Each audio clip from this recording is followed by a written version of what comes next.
And I think we can start our session. So Juliana, if you can put up the slide.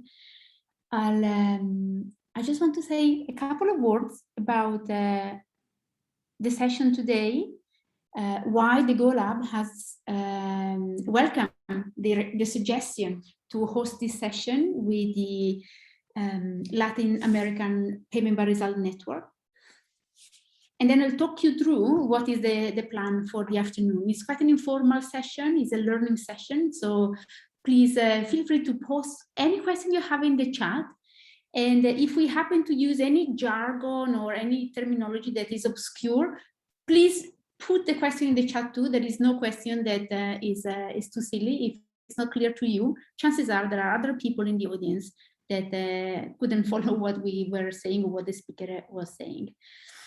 So let me say two things about the Go Lab. The Go Lab is an academic center. We are based at the University of Oxford. And we started out as a partnership between the UK government and the university.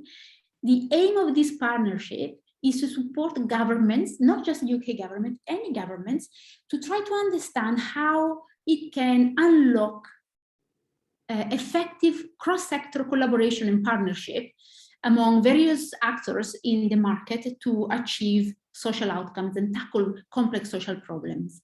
We do this, we perform our role by doing many things like hosting sessions, like the session today, peer learning session. We do original research. We synthesize existing research, like we do evidence review, and we are very proud of our snappy infographics that we created to make the information accessible. And in the past 4 years, we really focused on creating an evidence base for an innovative instrument, which is the social impact bonds. And we host these, you can see this map, we host this database, and a community of data enthusiasts that think about what do we know about these innovative instruments and what can we learn that can be used to design this instrument better or design other instruments that take lessons from social impact bond.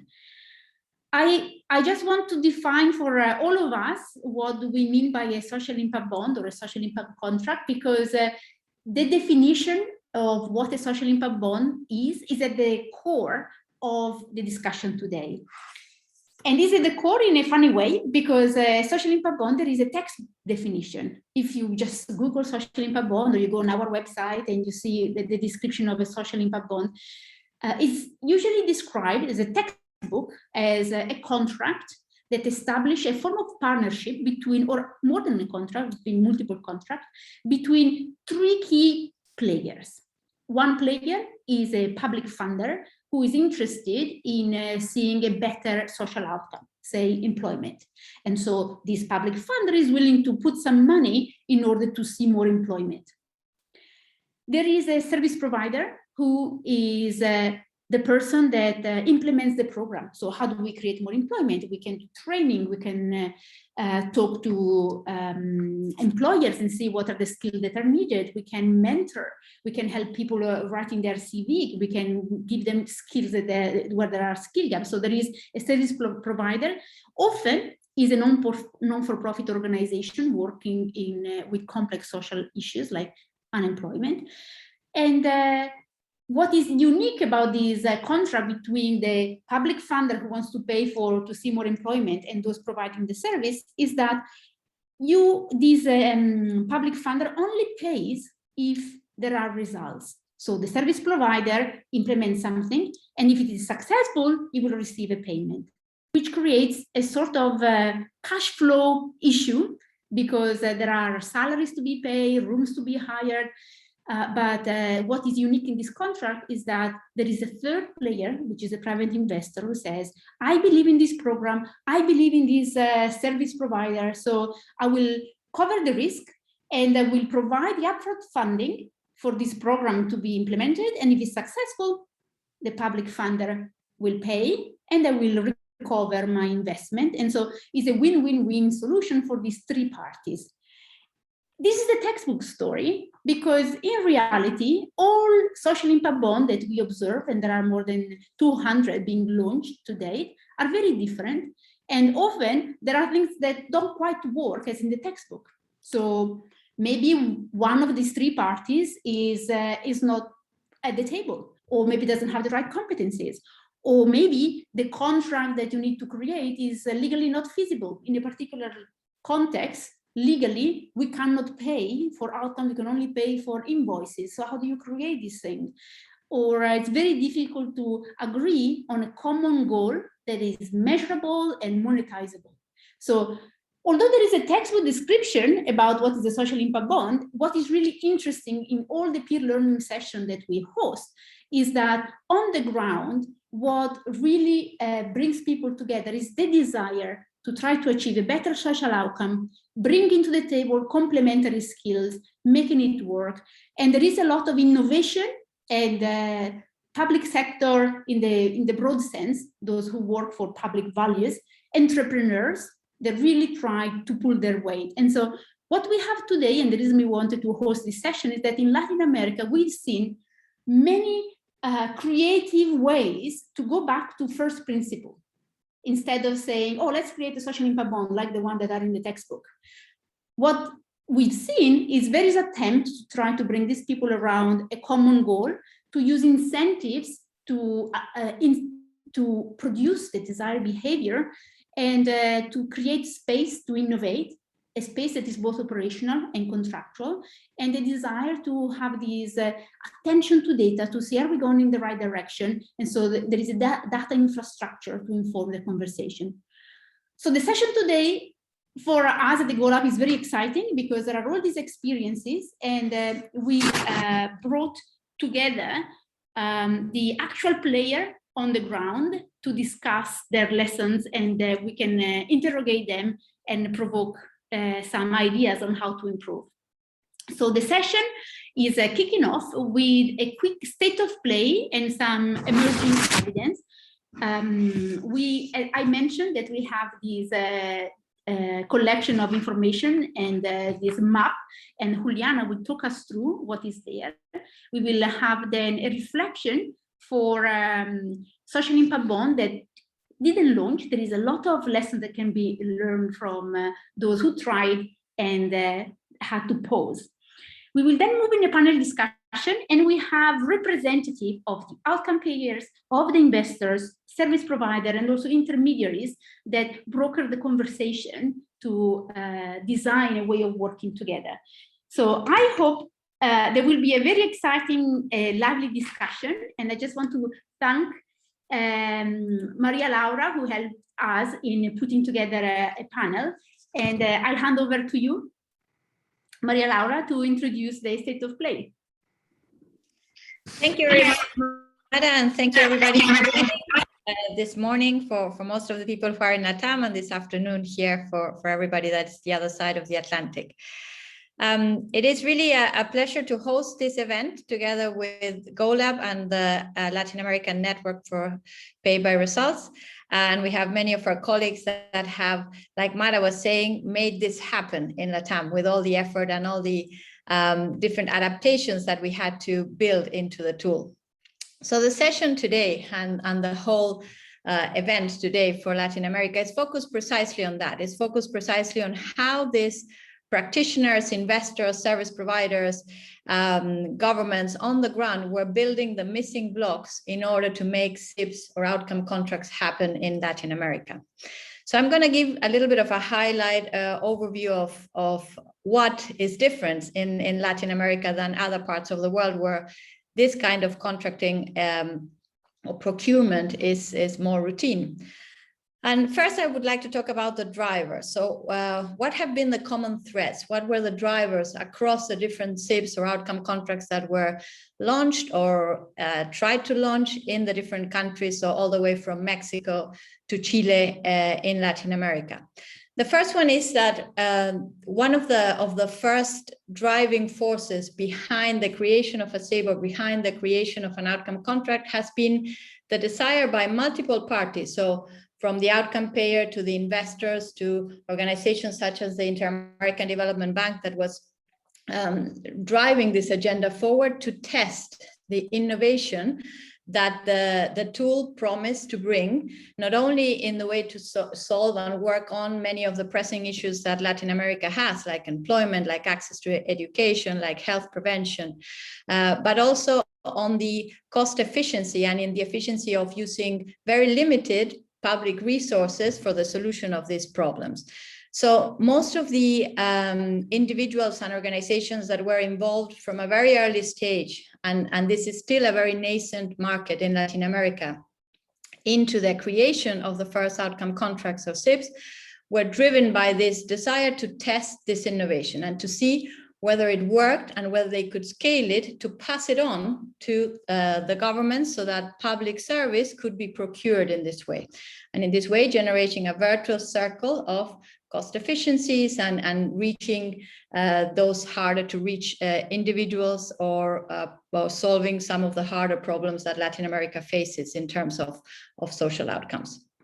The second driving force, and that is very much linked to the first to this first point that I've just mentioned, has to do with most of these organizations and most of these champions that were coming from all the different sectors that conform a SIP, like Mara was explaining, had the desire to gather learnings, to build the data, and you're going to hear me talk a lot about data today, to basically pass it on, mainly to the public sector. Why? Because the public sector is the one that has the potential to scale the use of the tool, scale the use of this procurement methodology, and scale the benefits and the innovation that the tool brings into the equation.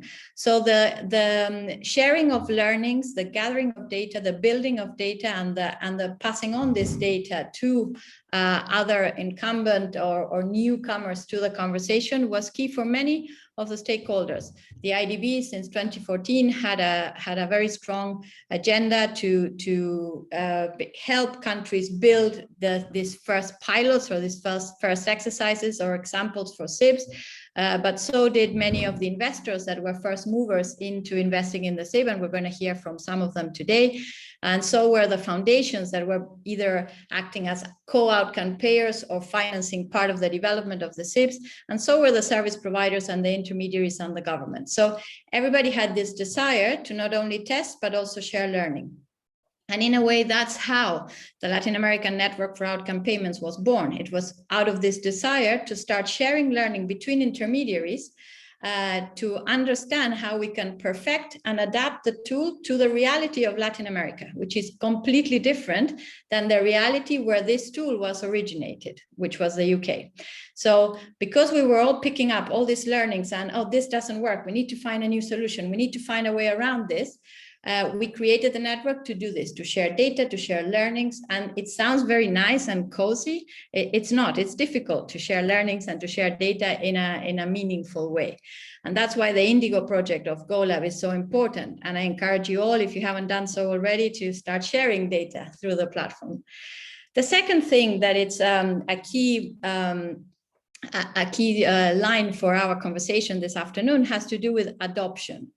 So although the driving forces behind why would a country start on the journey for creating a SIP were similar, the adoption looked very different depending on where you looked. So you had some countries such as Colombia that took a longer term approach and created a series of SIP and then a fund that will sustain the effort and test the tool in the longer term or in the medium term, until it became robust enough and reasonable for the government to take the learnings and fly solo with the use of the tool.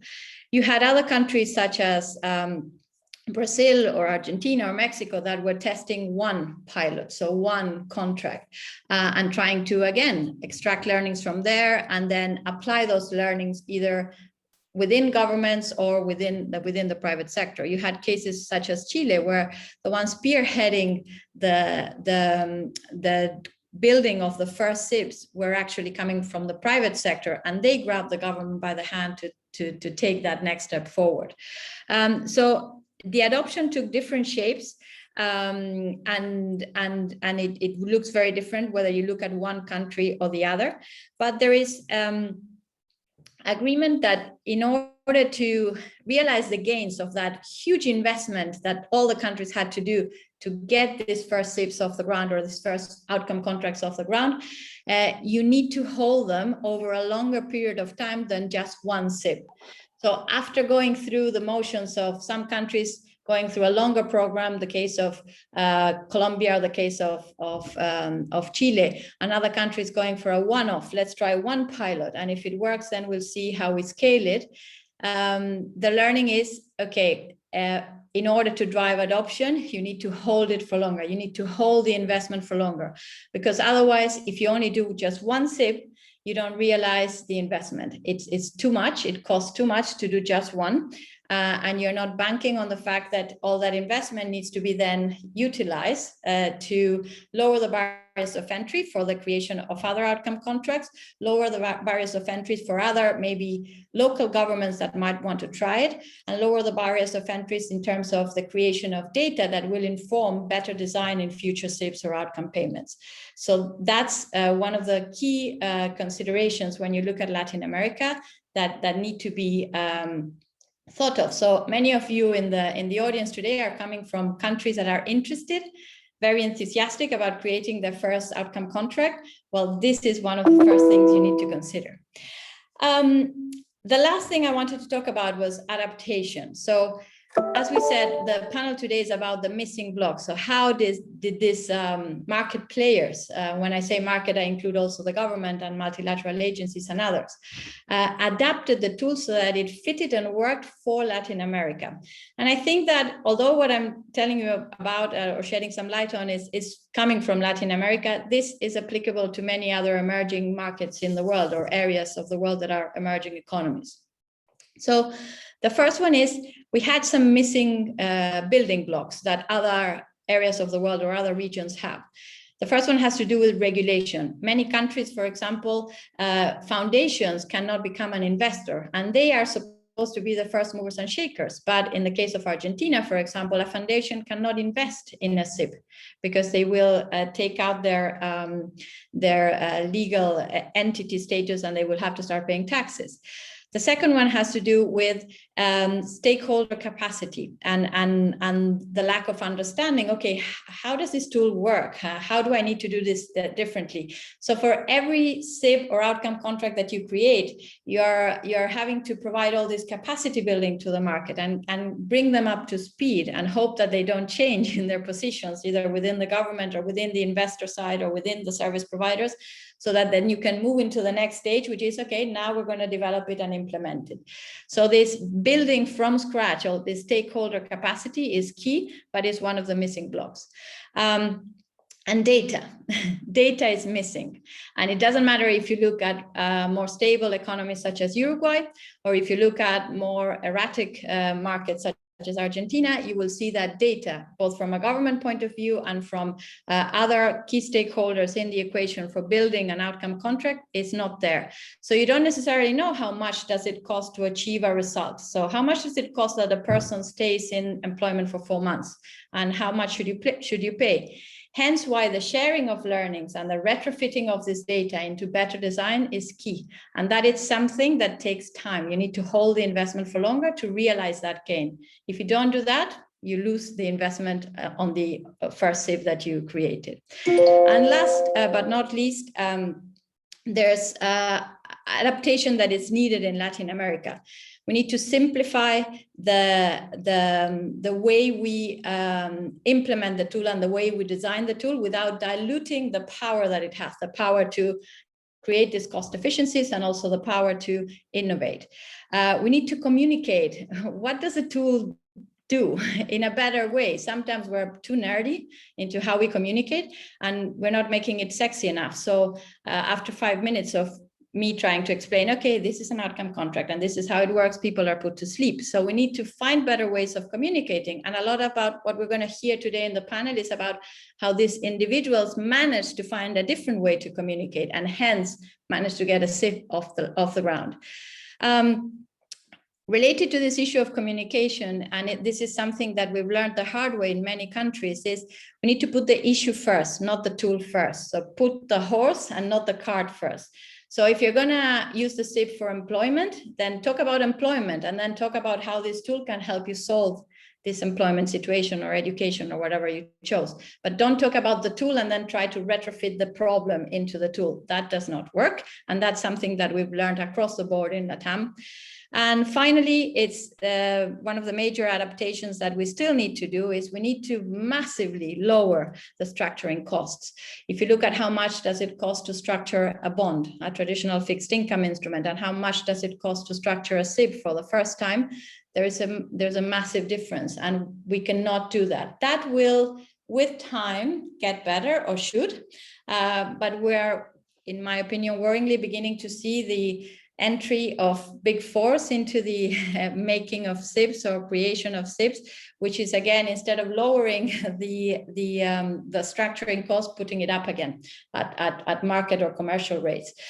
So we need to keep on investing in it, share learning in order to lower this structuring costs and lower the barriers of entry for new incomers into the conversation. And we need to hold it for longer in order to realize the gains. And with this, I pass it on back to Juliana, who will walk us through some of the insights from Brazil and Colombia. Great. Thank you, Maria Laura, for that introduction. So I'm going to do a brief overview of the LATAM impact bond projects according to the data that we have in our impact bond data set. And I am also going to tell you a bit about our Indigo initiative. So our Indigo initiative is about data, and it is about using and reusing better data for better social outcomes. We are a community of practitioners, policymakers, researchers, or simple data enthusiasts with an interest in sharing data about outcome-based contracts, because we are convinced that using better data will generate better insights, and having better insights will then help us to design better programs. So that's the main idea behind our Indigo initiative. We host a series of data sets, but our flagship one is the impact bond data set, which has data on more than 200 impact bond projects across the world. And if we are just interested in the Latin American projects, our data set says that we have 6 impact bond projects in the region, and these projects have raised capital for more than $4 million, and they have engaged with more than 3,000 users. So what are these, or where are these particular impact bond projects? We identify one project in Argentina, which is the Proyecta Tu Futuro project. Then in Chile, we have the program Primero Lee. In Peru, we have the Ashaninka Development Impact Bond. And then we have 3 more projects in Colombia, which are Cali Progreso con Empleo, Empleando Futuro, and Crecemos con Empleo y Oportunidades. According to the data that we have today in our data set, 4 of these projects are still in the stage of implementation, and 2 of these projects are already complete. And 4 of them are related with employment and training program, while 1 of them is related with child and family welfare, and the other one is about agriculture and environment. We have also been developing some organization networks, which are really useful. As Mara was saying, impact bonds, or behind impact bonds, we can find meaningful cross-sector partnerships, and these maps enable us to see how different organizations coming from very different sectors are interacting with each other. So here we have the network of the Peru Impact Bond, and we can see how the intermediary organizations, the service providers, the investors, and the commissioners are interacting in the same project. This is the organization network for the rest of the Latin American projects. And I particularly like this network because it enables us to see which are the organizations that are playing a key role in the market here. So you can see how social finance has an important role in this network because it is related with the projects in Chile and Argentina, and you can also see the key role that the Inter-American Development Bank has been playing because it is related with 3 projects. I highly encourage you to go to our website and visit the interactive version of this map, because if you visit the interactive version, you will be able to hover over these dots and see where are the organizations that are related with these projects. So now I ask you, are we missing any projects If you know that, if you know of an impact bond project that is missing from this data set, or maybe you think that some of this data might be outdated, please let us know. I will also put my personal email in the chat so you can get in touch with me and you can share data with our Indigo initiative. At the moment, our data set only has data on impact bond projects, but in the future, we would like to expand it and have data on other outcome-based contracts. And again, I would like to emphasize that we are not suggesting that this is all that is happening in the region related with outcome focus. We also know that there are other projects that may not be an impact bond, but they have an outcome focus, and they are also interesting for us. And we also know that there have been several attempts to design and launch impact bonds that for some reason or another, they couldn't land at the end. But we also believe that there are very, very valuable learnings from those experiences. And that is why we are having a pipeline challenge in our Hack and Learn event, which is also part of our Indigo initiative. And I highly encourage you to come and join our show and tell session, where you are going to see what that pipeline challenge was able to produce, and how that challenge is trying to build a pipeline data set to get data and learnings from these projects that are in the design phase and may or may not launch later, but they are doing something meaningful. And this is also why I think it's a really, really good idea to have Egerton and Mayra here with us. Both of them have worked or done research with these Brazilian SIBs that could not launch in the end, but they are full of learnings and insightful points of view to share with us. So this is why I will leave the word to Egerton, who is going to tell us about his experience with the Brazilian SIB. Well, good morning, everyone. Pleased to meet you here again 1 year later. Just 1 year ago, I was beginning participating on the SOC conference, and now I'm lecturing on it. So I'm very happy to be here. Well, as we are discussing determinants and characteristics for the implementation and success of the impact bond model in Latin America, it's very important to also understand what determines the failure of the project. We have very few impact bonds in Latin America so far, only 6, as Juliana has pointed out. In none of them in Brazil. We have a couple which have been launched, I'm going to discuss one, and Mayra another one. Well, and to discuss the impact bond environment and determinants in Brazil, we need to go back a little bit in time. In 2017, the Brazilian federal government has launched the National Strategy on Impact Business and Investments, and Impacto, which is not regarding impact bonds specifically, but encompasses impact bonds as a general pay-by-results model. And this strategy in Impacto included a board with representatives from the private sector, public sector, the government itself, and think tanks to think and strategize about pay-by-results models in Brazil and impact investing. At the same time, 1 year later, we have been started discussing a bill in the National Congress to regulate impact bonds, which is called Contratos de Impacto Social, SIB in Portuguese. We have this bill, which was presented in 2018, is on the verge of being approved by the Senate, which would be probably the first of its kind in the world, because I'm not aware of other regulations for impact bonds. Okay. But this is the background of discussions of impact bonds model in Brazil. And also in 2017, the government of the state of São Paulo, a local government, has launched, which will be the first impact bond in Brazil and the first of its kind in second level education, in high school educations in the world. The idea of the impact bond was to reduce the dropout rates in public schools, and they used an experimental approach, which is typical in SIBs, by the way, which the accomplishment of the outcome would be based on comparison with a control group. A few determinants influenced the failure of this project, which was never really, it didn't really begun. No cent was spent on these impact bonds, and several issues influenced this. An article by Sergio Lazzarini, which is also a regular member here in the Indigo discussions, has pointed out that the pressure of some interest groups has made the impact bond to fail.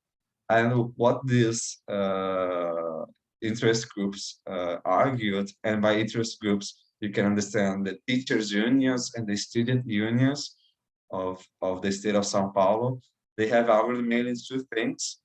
The first one is that the experimental approach of the impact bond would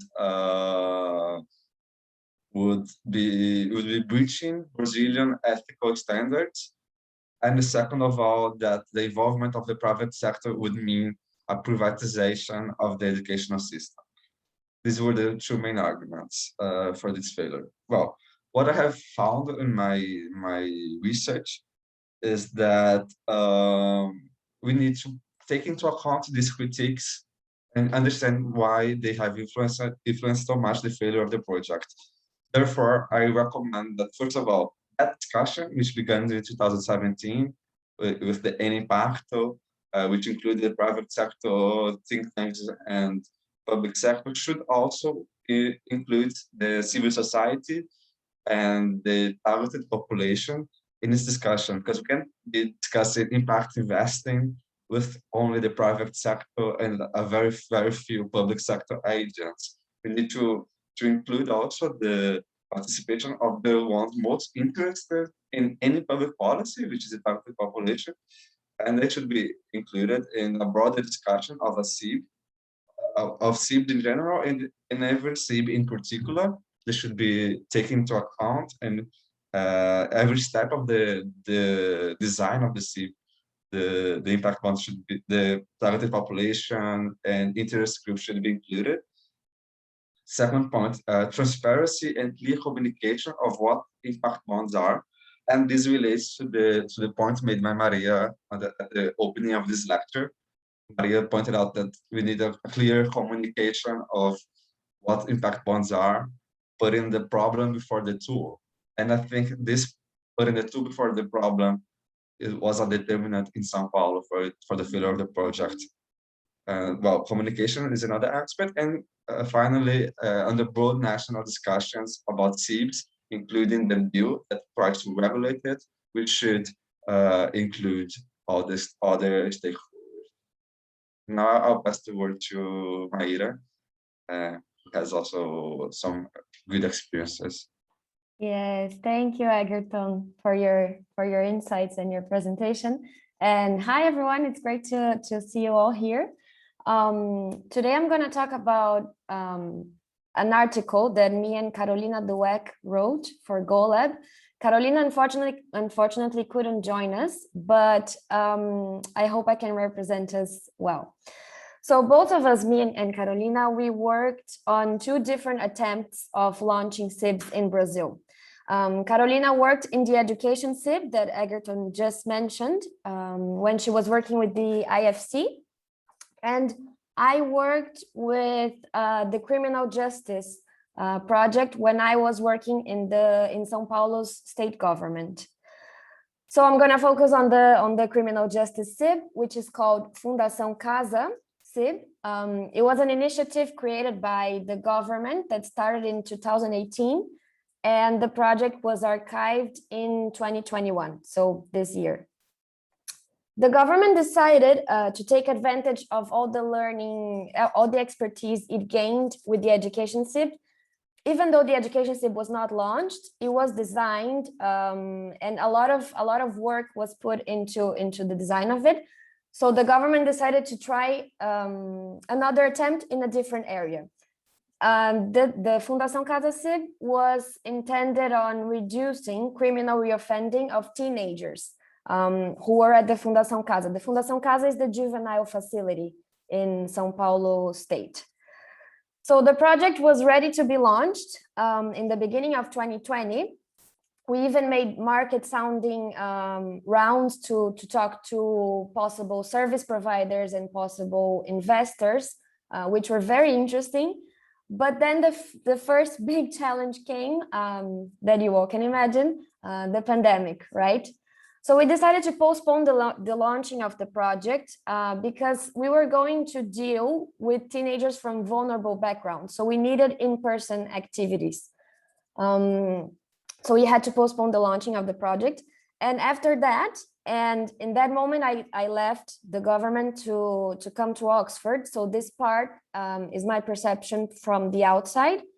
But I feel that the project lost its momentum, politically speaking.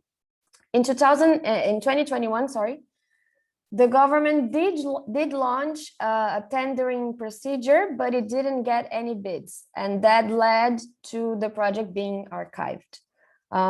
If you lose momentum and the political leverage needed for a project, it's going to be a lot harder to move forward with it. And I think that this is a common challenge we all face in Latin America, not only in Brazil, which is how to gain and maintain the political support needed for the projects we want to see in our region, and especially for these innovative projects, right?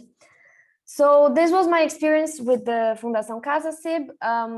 In the article, me and Carolina, we highlighted a few other challenges that we think are important. So we talk about the culture that exists of punishing innovation, the lack of an outcome-based culture, challenges in legal and financial structuring. As Egerton mentioned, there is a bill trying to regulate CIBs, but it's still unclear how it would be done in Brazil. And we also outlined a few recommendations.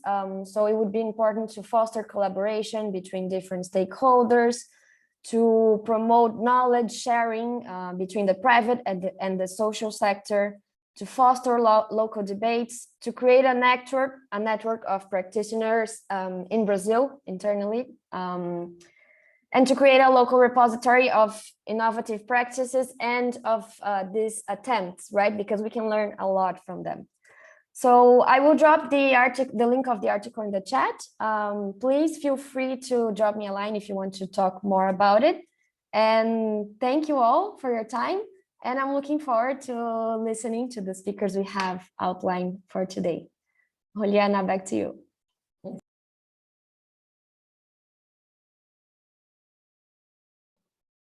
Okay, thank you both, Mayra and Egerton. I have just one more thing that I want to show to you, which is our new Outcomes Fund dataset.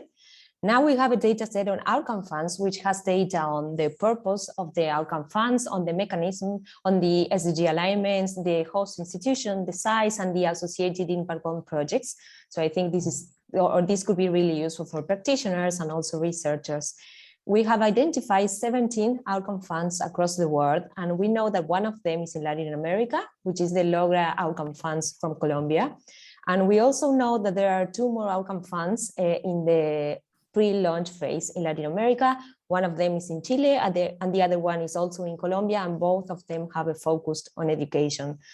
So that's something else that we can use to build our evidence base for impact bond projects.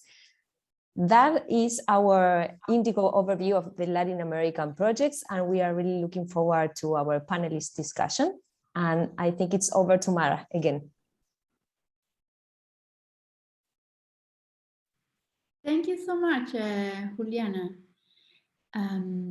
We have an interesting panel discussion lined up, but I wonder if it makes sense to pause and get any questions from the audience. You can raise your hand, or we had a lively discussion in the chat on the use of impact bonds for infrastructure project. And to answer the question, I just went on our Indigo dataset to look what are the policy domains. We have some. It's very easy to search. But raise your hand in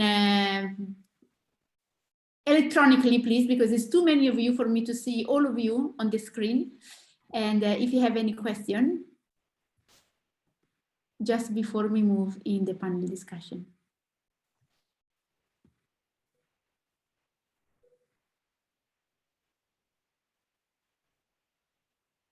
Mara, I think Alberto Caballero Alberto? has. Yes. Alberto, you want to ask your question? Can you unmute? Yeah, sorry, I just did. Sorry, I was struggling to find how to raise my hand, which is tricky. Normally I just go like that, right? Yeah, I mean, my question is so just a bit of context. I did the social finance program at SAID in 2017. So I sort of have that background from a few years ago, and it's interesting to hear how the conversation has moved on. I've moved away from this industry. So I guess one of the things that has always puzzled me is, whilst we all recognize that these instruments are very impactful and have a lot of potential, I think there's a key there that we need to all collectively try to work on, which is how do we scale this? And most of the things that we talk about, which is the cost of setting up the whole scheme, the cost of monitoring outcomes, and the fact that every initiative is different, and therefore by definition you can't find a one-size-fits-all approach. But I wonder if you could share any insights of how we think, and whether it's at all desirable to find a way to scale this in a way that brings more capital markets money into this, right? Because when you look at how much philanthropic capital is like a drop in the ocean when it comes to the overall capital markets, right? So if this is going to be impactful and make a big difference, we need to find ways for it to scale. So yeah, I wonder if there are any thoughts on that.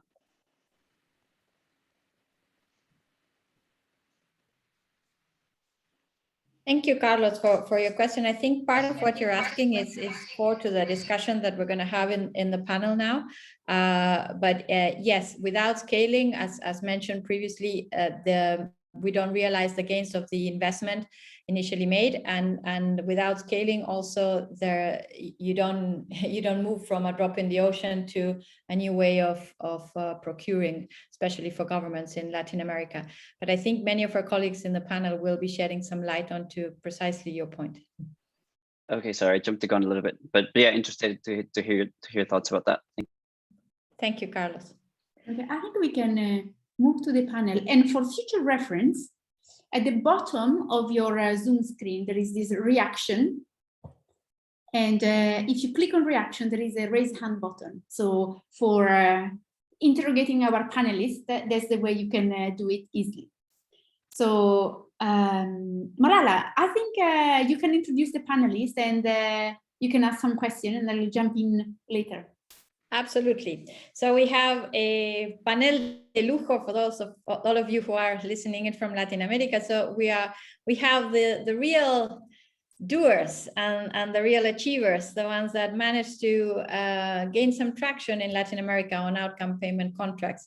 We have today people who were key and champions within the government, which is the case of Carolina Mafiole, who's the coordinator of the social innovation team at Prosperidad Social in Colombia. So it's the government department that is now leading on the implementation of outcome contracts in the country. We have Adolfo Díaz Valdés, also from the government, from the City of Buenos Aires government. Adolfo was a key champion that not only introduced the tool to other government departments, but also made it happen, took the government and all the key stakeholders into the development and the launch of the first SIP, whilst he was Director of Strategic Planning for the City of Buenos Aires government. We also have the voice of key outcome or co-outcome pairs with Patricio Mayer, who's the Director of Finance for Fundación Mustakis in Chile. We have the voice of the investors. Without investors and without outcome pairs, we wouldn't be able to move forward. With Constanza Gorleri from Banco Galicia, which is the largest commercial bank in Argentina and one of the institutional investors behind the City of Buenos Aires SIP. And we have Beth Collins, who is the head of the Catholic Relief Services Impact Investment and Innovative Finance arm of the organization, which is one of the largest development institutions in the world. We also have the voice of the service providers. Without them, we wouldn't be able to implement, represented by Carlos Estíbal, who is the head of monitoring and evaluation for Fundación Pescar. Fundación Pescar is one of the largest organizations that works on employability in not only Argentina, but other countries in Latin America. So very happy to have Carlos here and his views. And last but not least, the voice of the intermediaries, represented by Marta Garcia, who's director and co-lead for international development for social,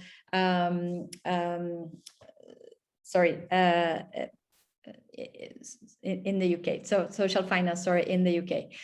Marta was unanimously chosen by all the other intermediaries that have either worked with social finance or with others in the region, because she has been a key part and a key moving force of how these different SIPs and outcome contracts and outcome funds were developed across the board, anything from Mexico all the way to Chile. She has been part of the creation of all the SIPs and outcome contracts, so she clearly represents the voice of many more organizations when she speaks with us today.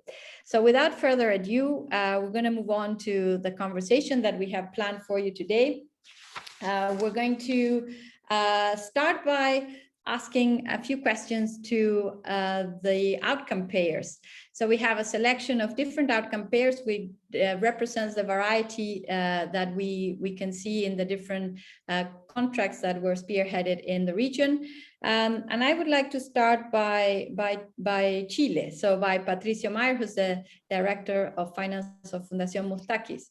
In the case of Chile, a group of foundations where Fundación Mustakis and Fundación San Carlos de Maico took a leading role, became co-outcome payers and led the conversation forward, then enthusing the government to also join the conversation. But this is a different way of investing for a foundation. It's not the traditional way of maybe making a donation or putting a grant forward to solve the issue that in the case of Chile, they were trying to look after. So Patricio, you decided to join forces with other foundations, and you decided to become an outcome payer instead of being just a donor. Why did you choose to go down this route instead of the most well-oiled version of how you traditionally deploys funds for the different activities that the foundation pursues in Chile? Hello to all. Thank you, Maria Laura, and thank you to the Go Lab for inviting me to participate in this great panel to share our experience on SIPs. We believe that part of the private foundation's role is to take risks to try new models, which may be more effective from the point of view of the cost and benefit. From this point of view, we have continued with the traditional mechanism for allocating funds, while at the same moment testing new mechanisms for delivering resources, such as challenges and now the SIPs since 2 years ago or 3 years ago. As a foundation, we believe that these models are tremendously attractive due to the level of structure they contain and the contribution it generates to social organizations with innovative programs, effective measurements for results, and also as philanthropic organizations, it allows us to pay only for accrued impacts or results. In addition, within the management of our endowment, we find it very attractive to be able to allocate part of our resources to invest in this type of instruments. So there is no we haven't stopped doing it the common way, you know. But we think the role for the fund of some foundations, private foundation mostly, is to try and take the risk to try these new models that can be more effective, even in the philanthropic part. Thank you, Patricio. And having a government outcome payer is, when the tool was tested for the first time in Europe, for example, it was a logical way forward, and it's what we all want to see also in Latin America. What's the advantage of going private? So what's the advantage if the outcome payer, it's a group of foundations that are willing to donate in a different manner or to allocate resources in a different manner? Do you see a difference between how you spearheaded this in Chile and having gone straight on with the government as the outcome payer? Yeah, I think one of the advantages that the private foundations have, as I told before, is that we're not using taxpayers' money. So in this way, we have greater freedom for the exploration and installation phase of these models, to take the risk, even to use them to test innovative models that can later be transferred for the public system. And how have you worked with the public sector, so with the government, once you've begun the transition from sole private outcome payers to involving the government and getting them to develop their version of outcome payment? We are very aware of the relevance of the role that the government has, both to involve public services that could implement the social programs that prove to be successful under the pay for results model, as well as for the scalability. The role of the government to engage the relevant stakeholders from that are tied to the government, related to the intervention of the program. For example, if you don't have support from the public sector, the schools, we mainly work with schools. It's our theme is education. The schools may not give priority to the implementation of the program, so it's very important to incorporate them since the beginning. In our first contract, which was a reading promoting impact bond, a municipality was involved. In this way, we had the commitment to this entity that facilitated the implementation of the program. Also, from Bien Público, which is already the first outcome funds in Chile, which is funded by 9 of the biggest foundations in Chile to promote the model. Our goal is to involve the local public education services, who manage a large part of the budget for the development of education capacities. And our interest is to incorporate them from the beginning so they can evaluate the program, experience the benefits, and then implement it and scale them nationwide. So you are basically innovating, testing, and then handing it over to the government. Which is that's why it's called Bien Público, which is public good, Yeah. Sorry. No, sorry, I agree with you. I think it's if you have the foundations behind the initiative, it's a good way forward to also lower the risk for the government to test something with taxpayers' money. Yeah. Amazing. Thank you, Patricio. And we'll move on to other types of outcome pairs that we see in Latin America, mainly the government. And we have 2 very good examples. One from Colombia with Carolina, working from Prosperidad Social, who's a co-outcome payer. So initially in the first iteration of SIPs that were launched in Colombia, there were multiple outcome pairs. 1% was allocated to the government, but then we had the Inter-American Development Bank, Swiss Corporation, and Fundación Corona, to then move on to the government taking a bigger role, or a more prominent role in the payment of outcomes. And we have the case of Argentina, which is the only SIP across Latin America that has a sole outcome payer, where it's 100% the government. And we have here with us the 2 champions that managed to navigate all the different decision-making processes and all the convincing of different departments in the government to get them aligned behind the idea, to get them to allocate resources with a complete different methodology and procurement system. And they faced many obstacles that were circumvallated. So they were able to turn around and create 2 success stories. So I have a question for both of you, for both Carolina and Adolfo, into how you managed to align these very diverse and multiple agendas that sit within the government. We think of an issue like employment is not just one problem. It has many, many faces and many sides of the problem, and hence it has many different government departments. So how did you manage to align these agendas and get them to all work together towards a common end? I don't know if Carolina or Adolfo. Okay, thanks. Hi, everyone. It's a really pleasure for me to stay here with all of you. Actually, more than for all segment of the population, from Prosperidad Social, we are in charge of lead, create, and implement the action of the national government to improve the living of the people in poverty and vulnerability. This means that our work is framed in the development of programs that contribute to the social and productive inclusion of people. And it's precisely this approach, to reduce poverty, that was providing such important support to the design and implementation of social impact bonds and other outcomes focused contracts that we currently have. Because they were created with the aim of increase the effectiveness of social investment for formal employment for people with low income. And that is there is framed precisely in one of the key aspects of the economic and social policy of our country. High unemployment rates affect people socially, economically, and emotionally directly. And affect directly their quality of life and the satisfaction of their basic needs. As we all know, the unemployment rate decides the degree of unemployment of the people, as well as the level of monetary and even multidimensional poverty. In Colombia, we have a president election every 4 years, and when a new president takes possession, he presents his government agenda in a document that we call the National Development Plan.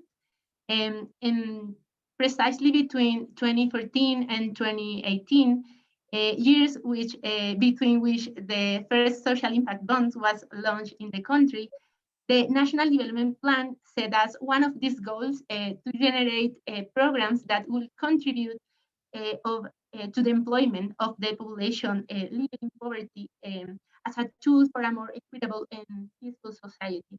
So the idea of implementing a program that would reduce the gap of these people to generate income was decisive. So the social impact bonds were a reality in our country.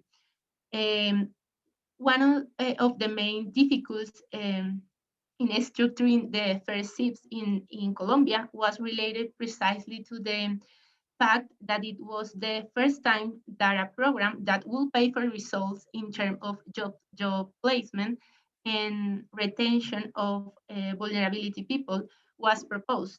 This led to modify the traditional related cost to contribute to the employability of people that were focused on activities.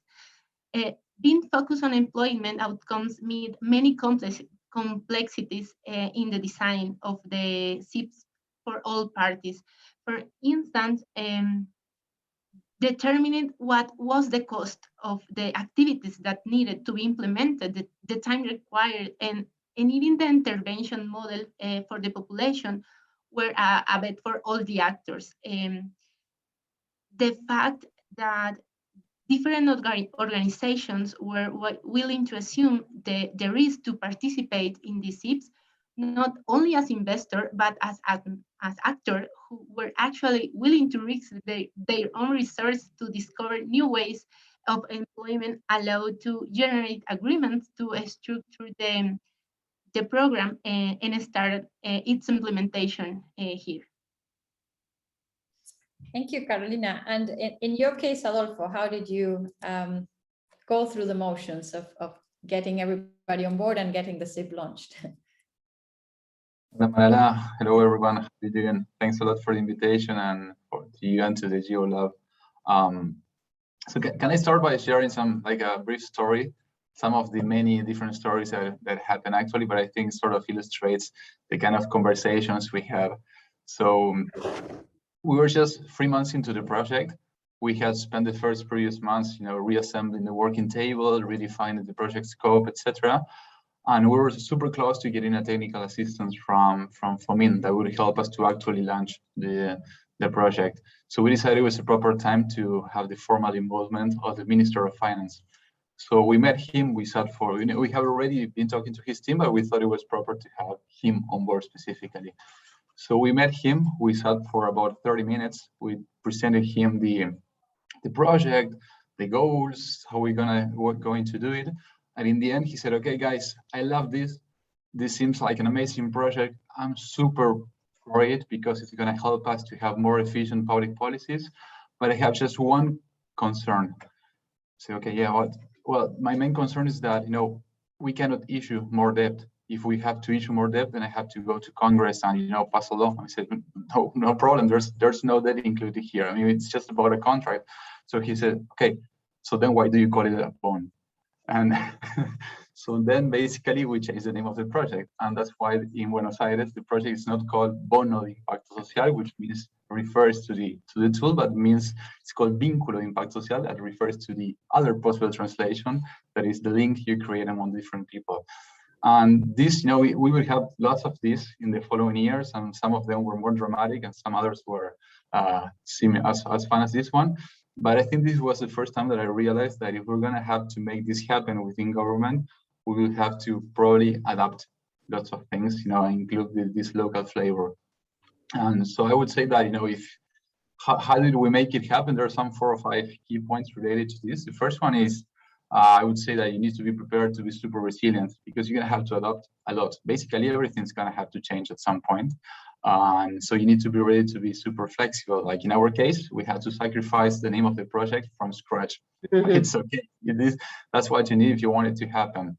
But actually, and going to the second point, there's one thing that you cannot sacrifice and that you really need to have is, I think, and I think is super important, is you need to have a common vision, some sort of a higher goal that encompasses all the different goals that each of the different agencies might have, different interests, etc. Because you will have lots of roadblocks, you will have lots of arguments among different parties. But if you don't have this common vision, then you don't have a common ground, so where you can go back to. So if you do have this vision, then there's always some sort of agreement, basic agreement you have, and that you can always go back to and then restart any conversation. In our case, it was trying to improve the life of people of youngsters living in the poorest part of the city. And we could always go back there, And like on a mental note, and in this case, we have lots of people that are willing to implement social impact bonds. And related to this, one of the things that you do have to sacrifice in terms of this larger vision is that you don't need to talk about the social impact bond. In fact, don't talk about the social impact bond. This is just a tool. What you're really looking for the impact, the bond itself is just a tool. So you don't need to talk about it. And this leads me to the third point, I think, that we learned is that it's super important that I think we were able to really understand each of the needs and goals each of the different parties had in the project. So we're able then to vinculate or to link that specific goal each of them have with that vision. And that was the moment when they actually started sharing information and sharing their agendas and really working on the project. So for example, we were dealing with people from finance, employment, social development, youth, education. Each of them is a different ministry. Each of them they even have different cultures. Like the finance guys, they wear suits, and the people from social development, they hate people that wear suits. So it's a completely different story. But the thing is that the finance guys, they are super interested in making policies that are more cost efficient. So they like the idea of the bond being able to save some subsidies in the future. While, for example, the people from social development, they're always looking for money to make projects in slums. And this, we're bringing in some money from the private sector. Or education, for example, they say, okay, guys, my main goal is to make these kids finish school. And for us, it was perfect because the investors were actually asking for exactly the same, because that makes kids more employable. So I think that probably one of the keys was understanding what they really wanted and then trying to make this link between what they really wanted and this vision, and then being always able to go back there. No? And in order to do so, I think that there's a point that Myra just mentioned right before this panel, that is, you need to avoid losing momentum. You know, it's like you really need to be there, you really need to focus, I think. And in a sense, because they won't fit naturally, even more, they won't do it otherwise, because it's a project that it's on top of many other things that they don't have enough resources. You know, the government agencies are always lacking lots of resources. So as they want, you need to act sort of as a chewing gum. But that's at least what we try to do. You know, is we were sort of these guys that were trying to fill in the gaps and making them stick together. And in order to do so, we really had to focus. So we had one manager that was fully allocated to the project. Part of the team was allocated. I myself dedicated some hours to the project. And we're always working on this alignment within the different parties, trying to go back to the vision and trying to align among the others. And I think that if you don't do it, then you lose the momentum. And if you lose the momentum, then as Karina was saying, you have governments changing every 4 years, and then you just lose it. And on a final note, I think that if you're gonna have to focus, if you're gonna be focusing, or at least we were super focused on this internal alignment, then we needed the technical part to be perfect. I mean, that part had to have absolutely no problems at all. So in that case, we asked for help. And fortunately, we had social finance and Marta and Acrus with Malala. They were basically taking us by our hand and telling us what to do. They were telling us, okay, now this is what goes now, this is kind of analysis, the type of information you need to align with this guy, etc. So they were focused on guaranteeing and that the technical part was perfect so that we could focus on the other part. So I think that in the end, and just like a brief note, is not that we were fully, I don't think we were fully aware that we were, I mean, this is what we learned, and this is what I can tell you 2 years after this. But by the time we were doing it, we were just trying to make things happen, and unfortunately it worked out, you know, but we were not fully aware of that. So in that sense, I think that it's super important, you know, to be always, you know, to have this idea of flexibility, resilience, to be always on alert and trying to adapt and change. I think that's super important, and always having that common vision in the end, because like in our case, for example, we were trying to improve the life of people living in the poorest part of the city, and nobody can beat that. There's no disagreement that can beat that. Thank you so much, Adolfo. And I think it's a very clear picture of what happened throughout the almost 2 years that it took to develop and then launch. And this idea of the glue that holds it together, that not lose the momentum and be flexible all the time to adapt, not only how you speak, but also how you evolve as you develop is key. Yeah. Carolina, I have another question for you. The case of Colombia is paradigmatic, and it's there's a lot to be learned by other countries that have either tried and succeeded, or other countries that want to try. And the case of Colombia is not one isolated transaction like it is the pilot in Argentina, the VIS that Adolfo was very clearly describing, but it is a work program that was then, and it's now incorporated into a national plan like you were describing. But in order to get there, you had access to something that some other countries didn't, which is have the flexibility and the grabbing by the hand as well of some co-outcome pairs and financing to develop these larger programs and to have this sort of longer term vision for not only the first set of SIBs, but also everything that came after. So the scaling and the speed at which the scale and the passing on of the learnings that happened in Colombia is clearly a differentiating point than what is happening in other countries. How do you view this access to funding, not only for co-outcome payment, but also a sustained access to funding and investment to develop further the SIBs into funds and so on and so forth? How do you think that has helped the government then take the steps that you are now taking as a country and as part of the National Development Plan? Well, as a coordinator of the social innovation team here in Prosperidad Social, I am aware of the barriers we face in the government when we try to implementing programs that are designed outside of traditional schemes and that aim to test new intervention models. In this case, having the great, huge impulse, support, and end results from the international cooperation was a really big thing. And I'm sure this is the reason that now we have this model and this great experience here in Colombia. This was definitely really important for the successful implementation of the social impact bonds in our country, and even for the creation of the outcomes fund.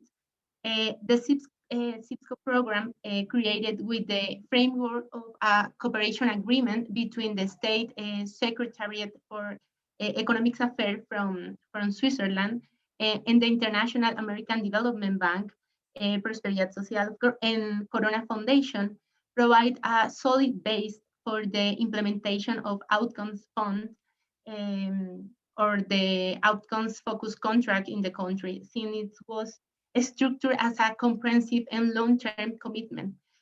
And these programs, in addition to setting the implementation of 3 CIPs as a goal, also including with its components goal related to creating the market fundamental for the effective development of these schemes, and action related to their evaluation and management of the learning. Having the support of international cooperation not only provide Colombia resources, counterpart resources in a 50-50 ratio to pay for the results generated in the implementation of the social impact bonds launched from the CIPSCO programs. Rather, it also made it possible to have additional resources to finance the structuring of this model, their evaluation, and other associated costs that been fundamental for the CIPs to be implemented.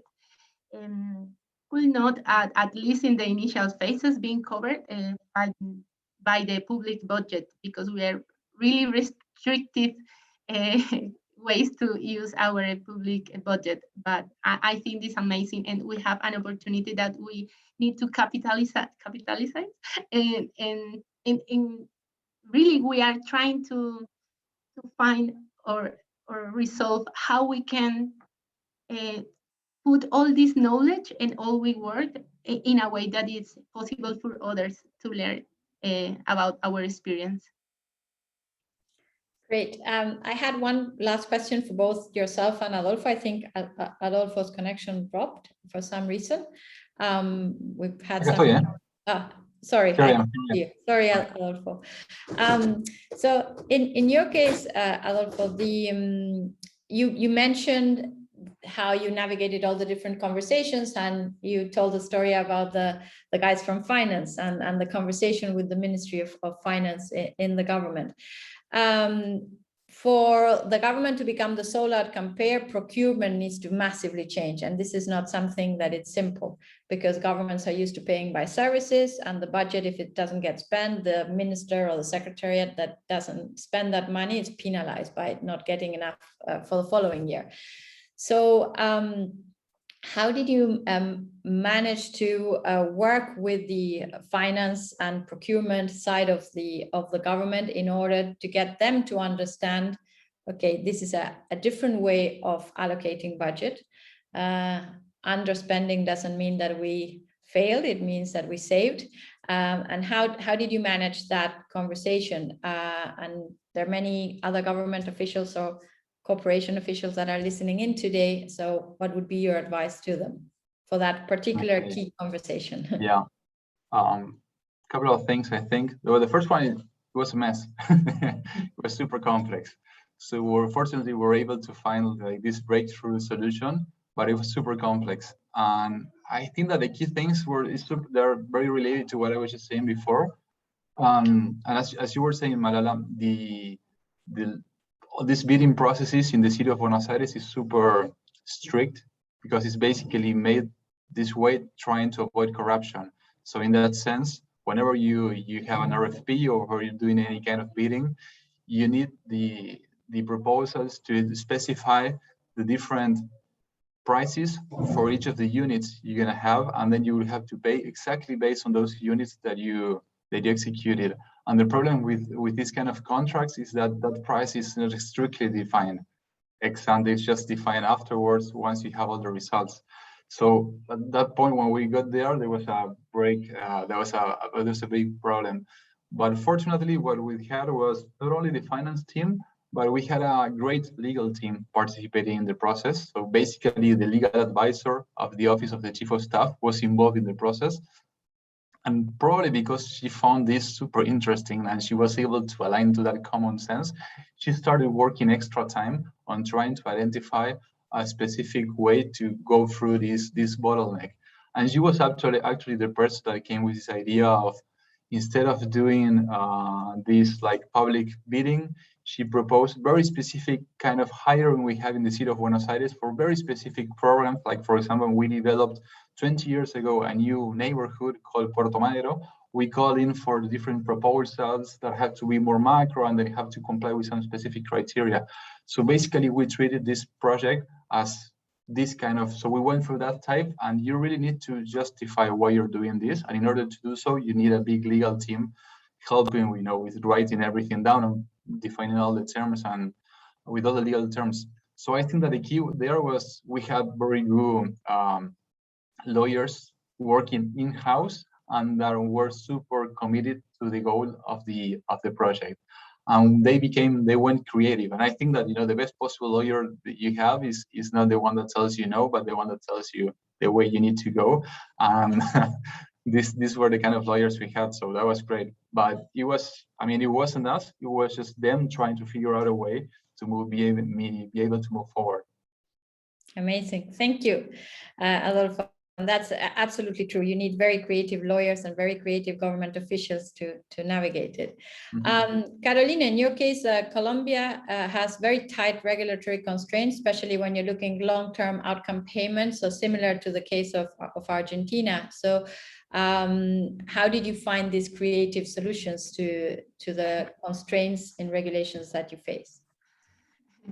It's a work in progress here. It's really difficult, in fact, and all the CIPSCO programs that it's really here with me can share a lot of learning with me. The design and implementation of the first two social impact bonds in the country, one of the national level where we participate from Prosperidad Social, and as a payer, as the other that really is a local level from the Cali Mayor's office, evidence that the design of individual and independent bonds, although it allows obtain the expected results, it creates high transactions cost, limiting the scalability of the model and higher the consolidation of learning. Therefore, to continue strengthening the implementation of the CIPS in Colombia, we made a modification to the initial scope of the CIPSCO program to include the structuring and implementation of a vehicle that will centralize the structuring, contracting, and execution of these schemes. Said vehicle will allow us to concentrate the experience acquired in previous CIPS process, helping to maintain the knowledge obtaining and even to transmit it to new work teams, and creating a platform to accompany the design of a new result-based contract, even with other entities and in other topics beyond employment. As a result of this proposal, we create LOGRA, the first outcomes fund implemented by a government in Latin America, and we saw in the first slide. LOGRA is an innovative platform that promotes financing mechanism, design, implementation, and evaluation of social projects under CIPS or outcomes focused contract schemes, with the aim of improving the effectiveness of public policies in the country and operate under an autonomous patrimony contract from Prosperidad Social. The creation of these outcomes funds was also included in the actual National Development Plan, specifically in the Public Innovation chapter, and since its implementation in December 2019, we have management resource about $6 million to advance employment challenge. This year, compiling with the agreements raised in the CIPSCO program, we launched the third social impact bonds in the country, first through the outcomes funds. And in the next years, we will have a new outcome-focused contract specific for the contribute to labor inclusion of the migrant population within the framework of an international cooperation project with the European Union. Even the creation of the outcome funds allow the launch of 2 independent challenges from Prosperidad Social through a program called Empleate, an outcomes-focused program which was already had 2 calls and under which more than 20 agreements have been implemented to the generation of initiatives to support employment.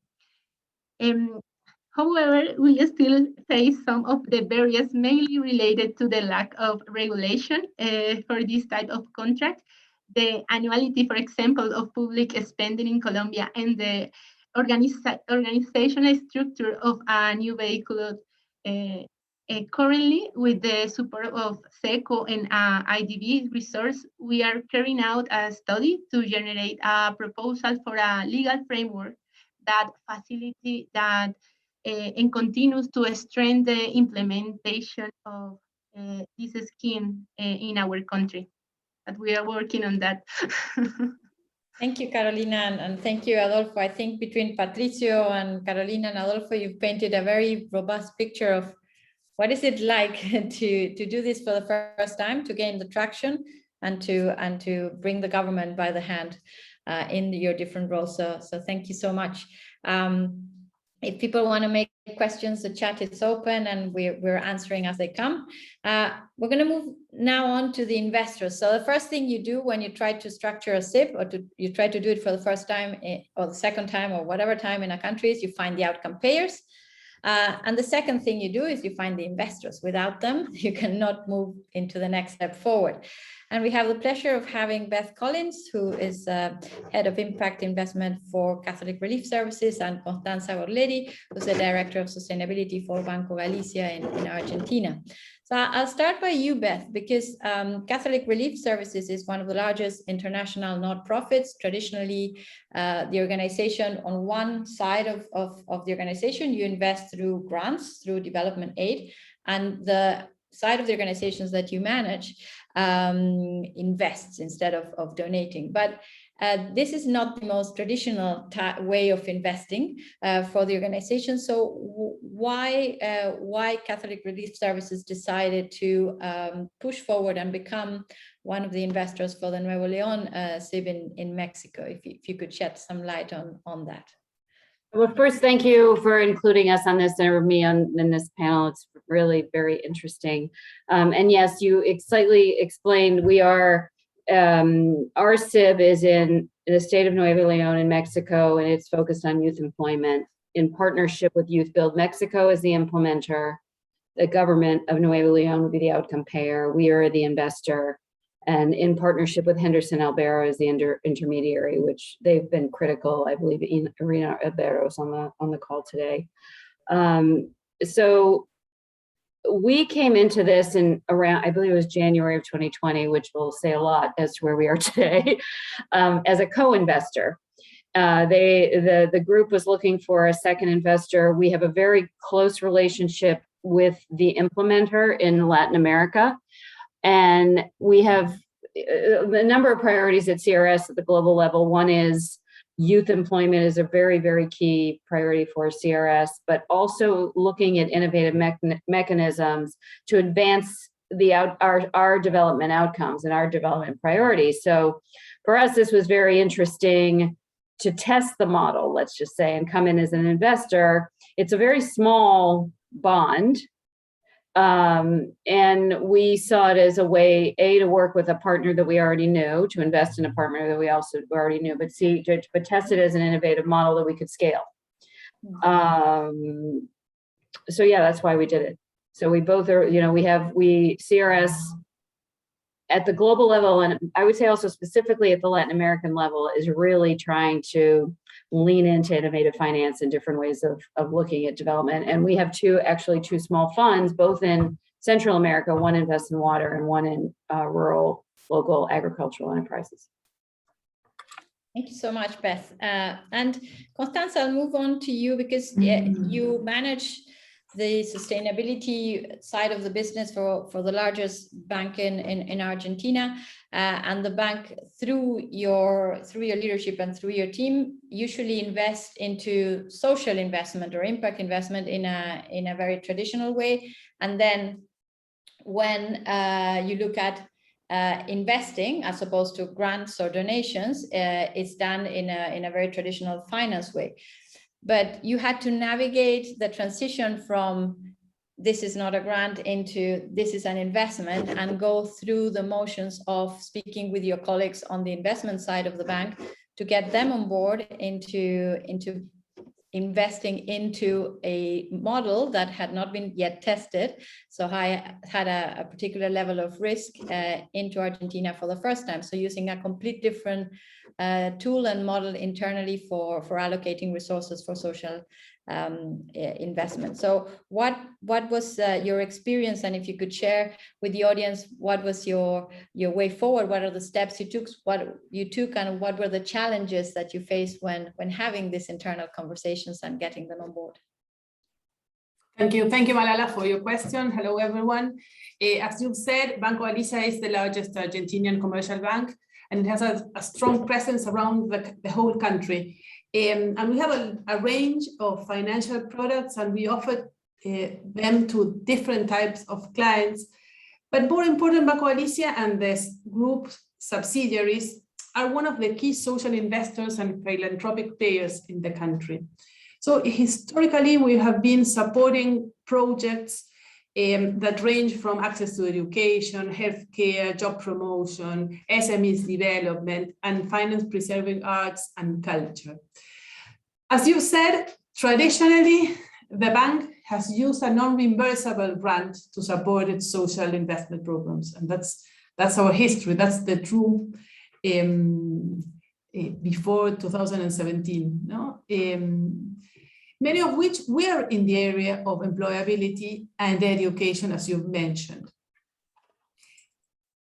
Given that relevance in the market and our social investment strategy is that in 2017, we were invited to be part of an advisory committee that supported the city of Buenos Aires. Adolfo was one principal player in this agenda.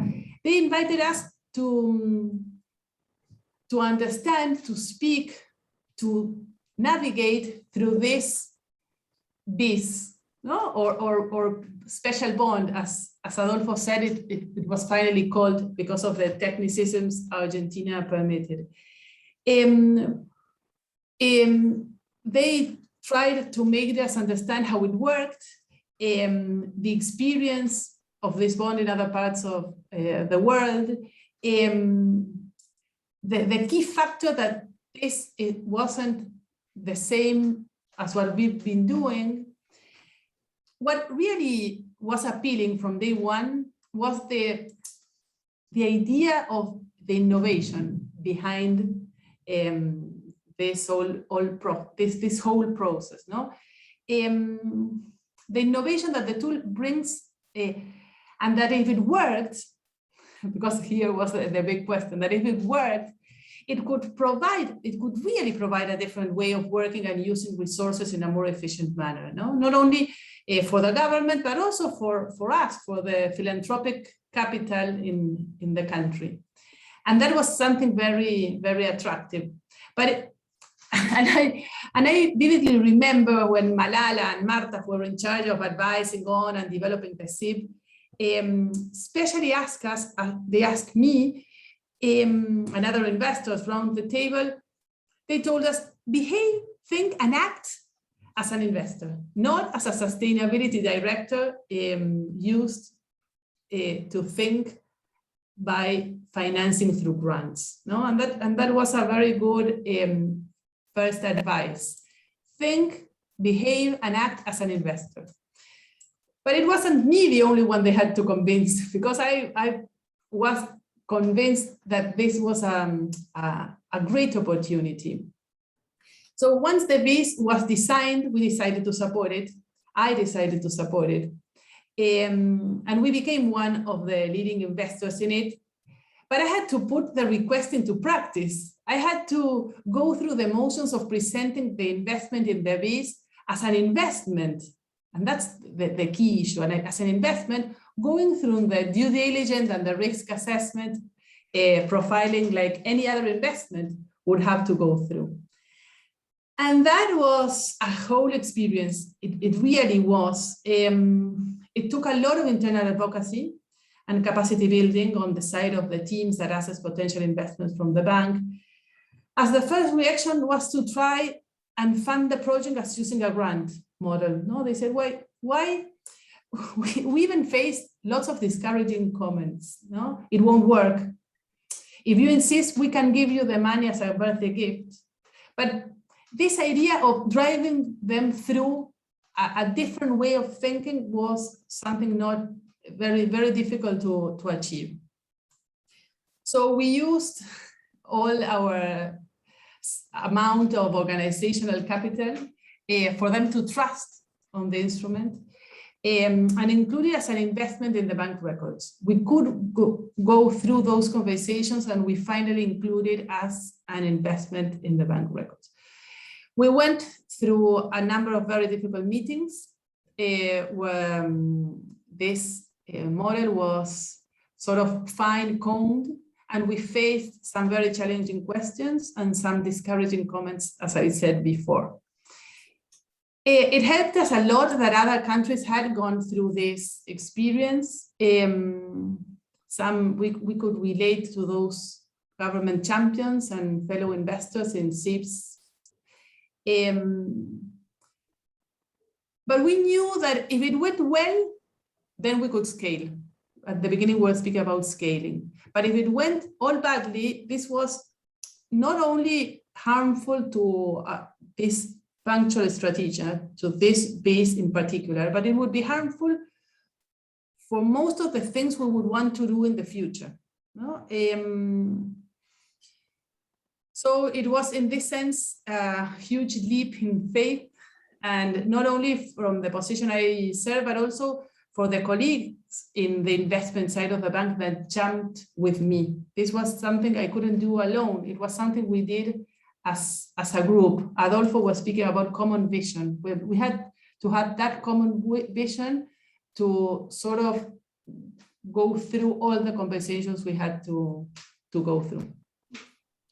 Thank you so much, Constanza. I think that it's absolutely true. And like Adolfo was a champion, you were a true champion to move this forward, and you used all your personal capital to take it there. So yeah, it's that momentum not lost, and that pushing and adapting and reinventing as you go through.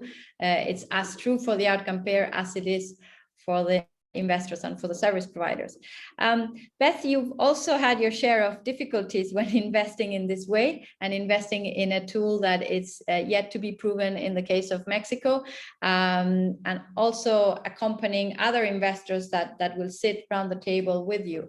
So can you share with us a little bit of how you tackle some of the challenges you faced, and also what advice you would give for other investors that are listening in the audience today?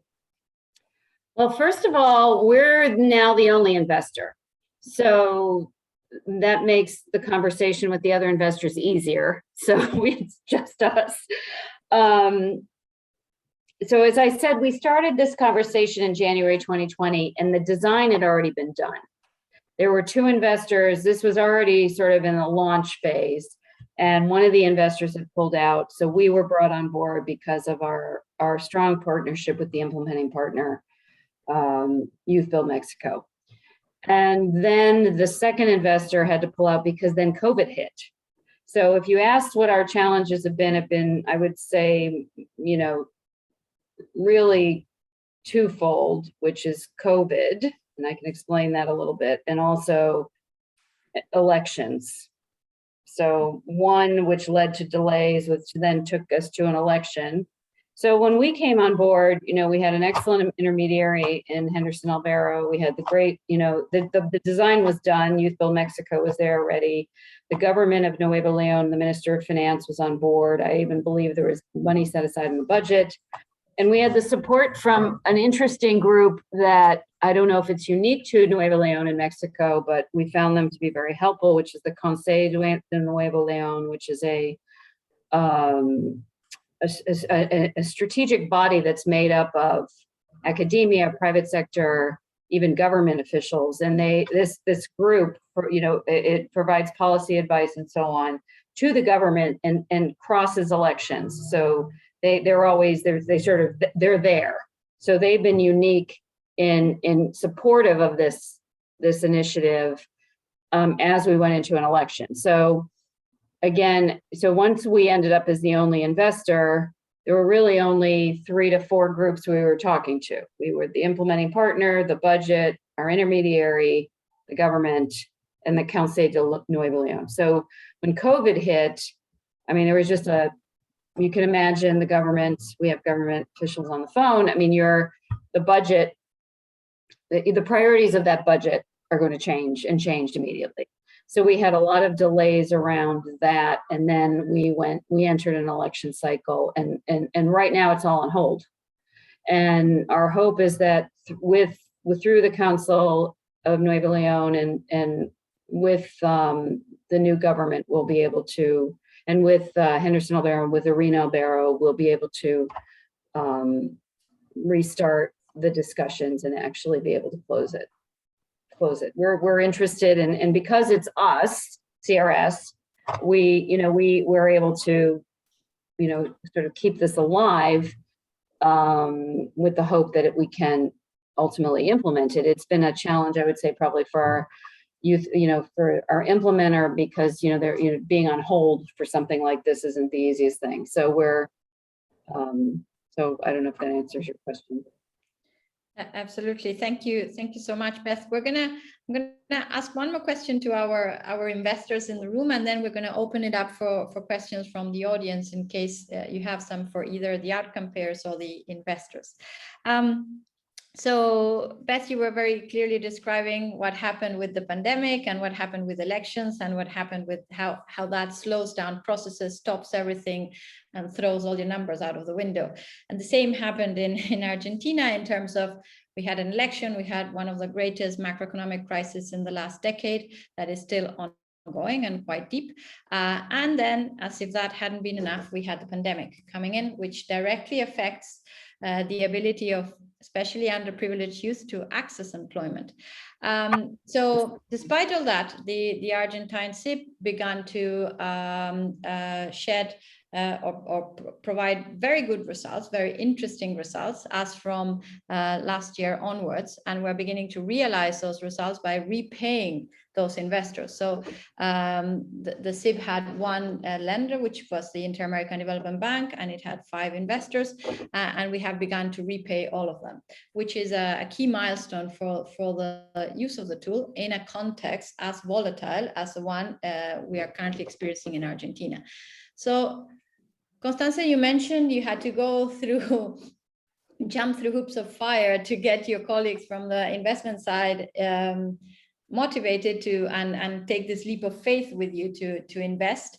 Then when the macroeconomic crisis hit, you probably went like, okay, we cross it from our books. But now the SIP has begun to repay. So how has the conversation flipped internally, and what are your views on this? As you've said before, the VIS was officially launched, everything happened in Argentina. We entered one of the hardest macroeconomic crises in a decade. There were elections, and when we thought that it would not get any harder, more than 50% inflation rates, currency depreciation, changes in the government, recession, And that it impacted directly in employment. And imagine in employment prospects of underprivileged youth. So everything was like in a terror state. And then COVID, as you've said, no? Which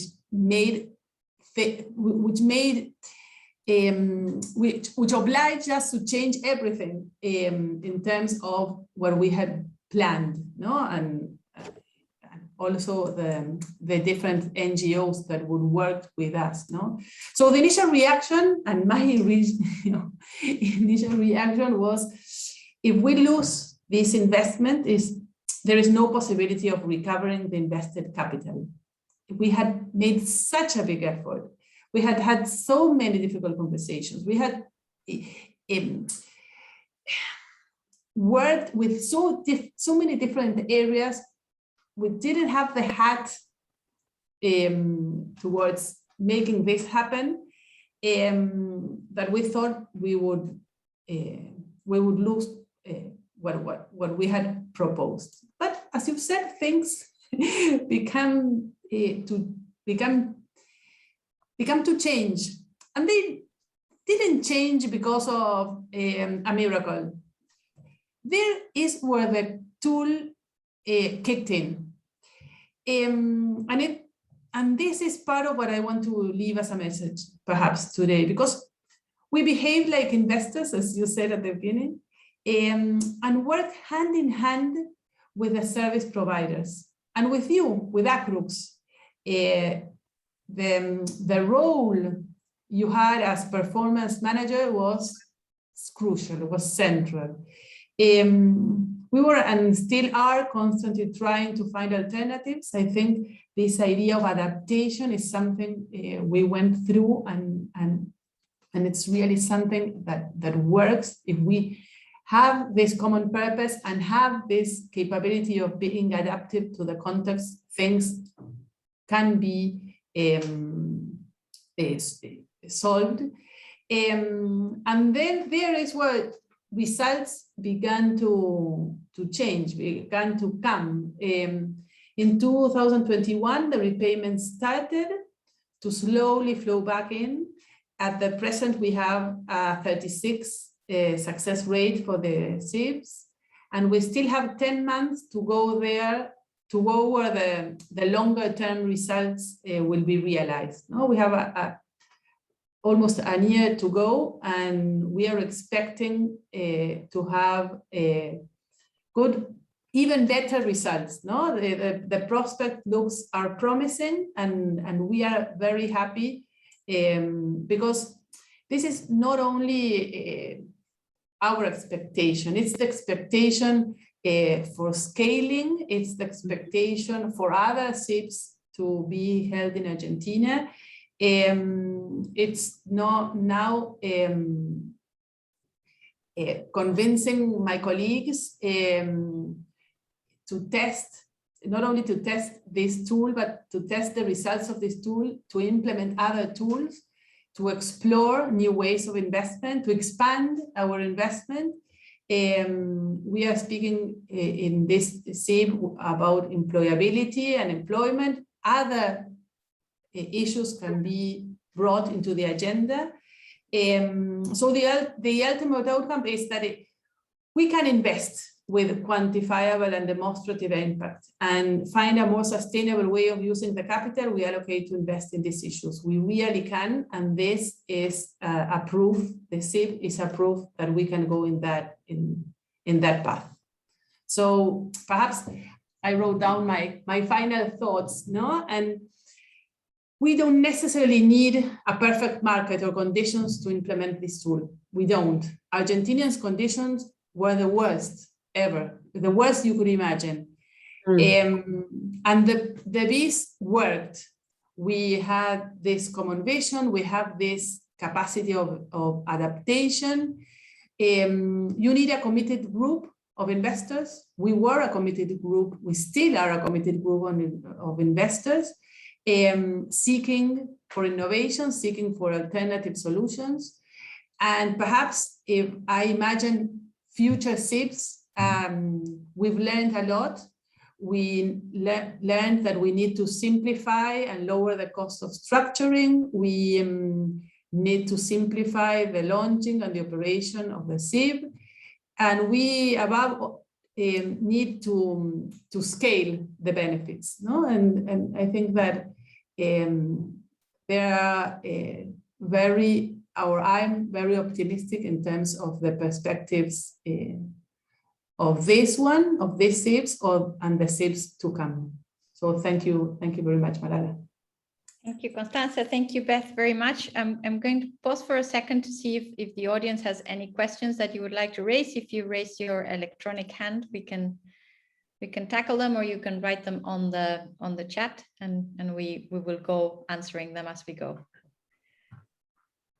But I don't see any hands up. So I will pass it on now and thank you so much, Beth and Connie, for sharing all your learnings through the process. I'll pass it on to Mara to talk with service providers and intermediaries, the two other important pieces of this puzzle. Thank you. Thank you. You are an important piece of this puzzle too, eh? A very important one. Thank you. Thank you, Malala. So I would like to spotlight Carlos Estivil from Fundación Pescar, who is one of the providers for the SIB in Argentina, in Buenos Aires.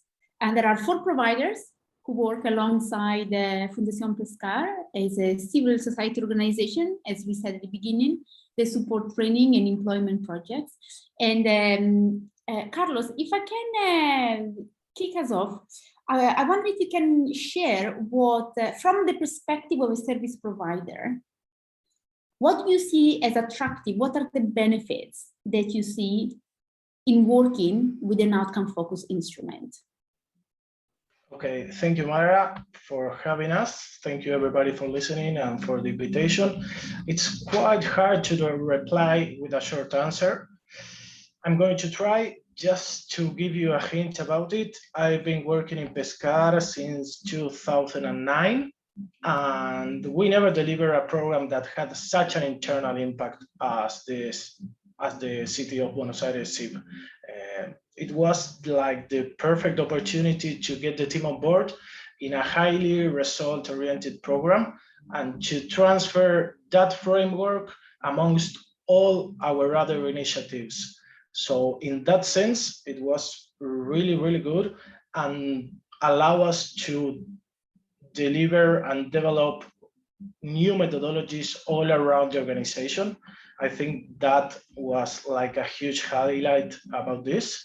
The other thing that we talked a lot during the SIB and in the previous conversation was about the possibility of testing ourselves and to expose ourselves to a different way of working.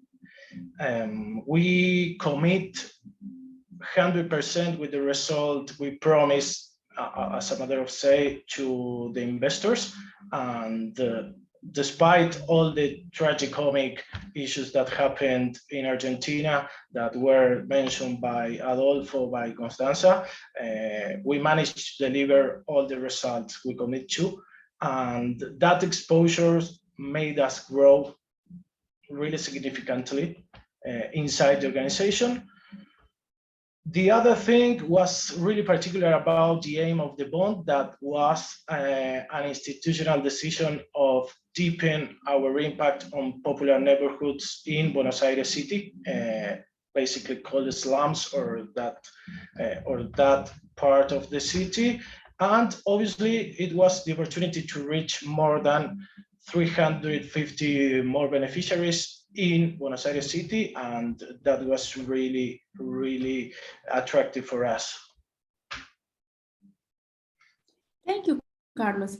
It seems it was easy, but I know from a previous conversation with Malala that you actually had to go through quite a bit of effort to get internal approval to work in this particular way. So you learned a lot, but it was quite tricky. So I wonder if you can share how you went about showing the benefits of working in this way, and what were the arguments that resonated with within your organization?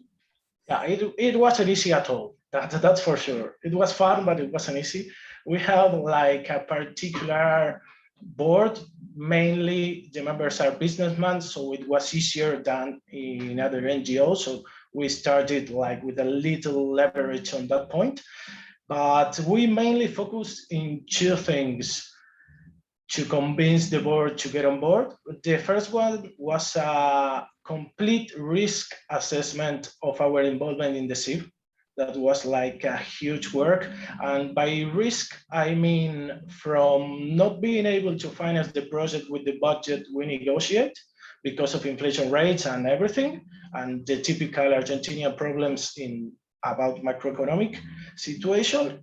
But not only that, but also the reputational cost of not achieving the results we promised on our proposal to the investors.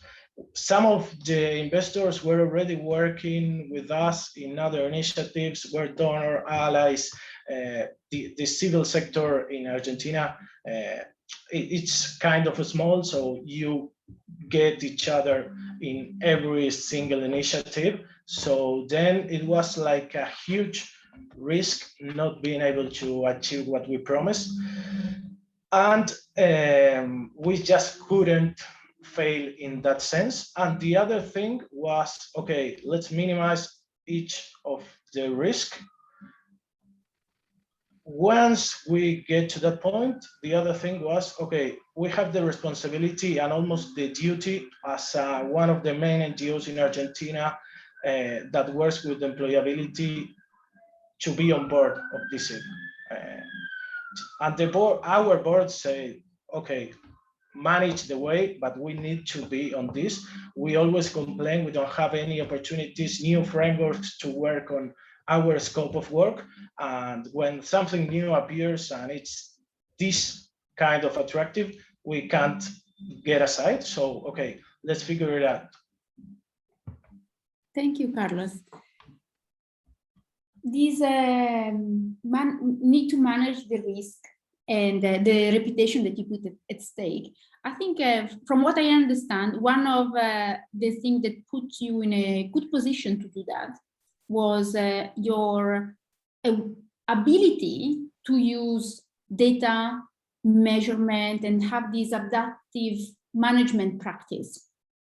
But it's not easy to get started with the data infrastructure, the processes to use these adaptive mechanisms. Can you share your experience on how did you get there, where you started from, and what was helpful? Okay, yes. In this sense, the SIB arrived in an excellent timing for us. The truth is that we were consolidating our alumni team and new services were being designed for the graduates for all our initiatives. So that matched perfectly with the aim of the bond. We already had our own CRM, our own app running. The infrastructure was absolutely ready in this point, but the core strategy in the data collection was about the relationship between engagement and follow-up, not only in terms of the result of each of the graduates in terms of the metrics we were following, but also being able to realize that when the engagement is deep and strong, the efforts needed in the follow-up are just really less. So this was the main commitment of the team that was like an awesome team. The operation of the program was really excellent. And the thing about this was basically, let's commit from the beginning. We construct like a task force inside Pescar, fully dedicated to the SIB. And that same task force is the responsible for now delivering all the impact and knowledge and learnings of the SIB through the organization. So that was. Thank you. I have another question that really puzzles me, because you are one of 4 service providers. And one of the difficulties is that in other contracts, you might be competing with the service provider. On this particular project, you were working together and you were asked to compare notes, to share lessons learned, to share information. Didn't you experience a tension? Because as I said, in this contract, you were on the same side, but in other contracts, didn't have the tension that you were like Coca-Cola sharing the formula with Pepsi and say like, ooh, how did you overcome this challenge, given that there are other contracts you might be working on? And did you work? What did you learn? Do you have recommendations for others that come on this journey? Yeah, it was a great experience for several reasons. Obviously, we were full of doubts at the beginning, but I think one of the most important thing about this SIV and the contract was letting each NGO to do the things the way they do it before the SIV. Okay, we have a common ground, we have a common objective, we are pursuing the same outcomes, but you have the freedom to work as you want to work with the target population. And with that common ground, the conversation between the 4 service providers was really good, because you could share best practice without the fear of being like copyright infringe or something like that. And the other thing that strengthened a lot that process basically was the outbreak of COVID-19. We were all in the same position, trying to make job placement of the graduates possible. We were trying to reach potential candidates to the core training courses, and it was really difficult. So, okay, we have to open our books, because this is not going to happen in any other way. So come on, let's do it. And it was really good. We have, like, in this tragicomic sense, a lot of fun in that sharing and learning meetings, because the reality was so challenging that it couldn't happen in any other way. And sorry, and one more thing, it was really useful to build common positions around the operational problems and alarms we were having in the field. It's not the same that Pescar raised his hand and alert for a problem that is happening on the ground, on the neighborhoods, on some particular point of the framework, that all the 4 service providers aligned behind that common position. Thank you, Carlos. This is a very rich experience. I have a final question, and then I'll have some question for Martha while I invite the audience to put questions in the chat. One of the questions I have is, you are a large provider, and I wonder if you can see smaller provider being able to do what you do. So you said, oh, you created a task force that was dedicated to ensure that you could do the follow-up with the alumni. Is this something that a smaller organization could do, or do you need to create a consortium to share capacity? Do you have any suggestions? I think it's more about the methodology and the engagement you can generate in the target population during the training course. That's our key fact in the possibility of following them up to 2 years. That's our commitment, in every single project beside the SIV. And if you generate that engagement during the formation process, you don't have to be as big, you don't have to be as systematized, you don't have to have the best technological tools to do it, because you're going to generate that the own graduates will share their results with you because they want to. And that's when you achieve that, you know that you have made a great work with them. Thank you, Carlos. This is really, really informative. And I would like us to move on and talk to one of the intermediaries for the 6 projects that we described in our data sets. We saw that social finance was linked to 2 of these projects, the one in Chile and the one in Argentina. But when I introduced the social impact bond, I didn't talk about intermediaries. I said, oh, there are the outcome funders, there are the service provider, and there is the investor.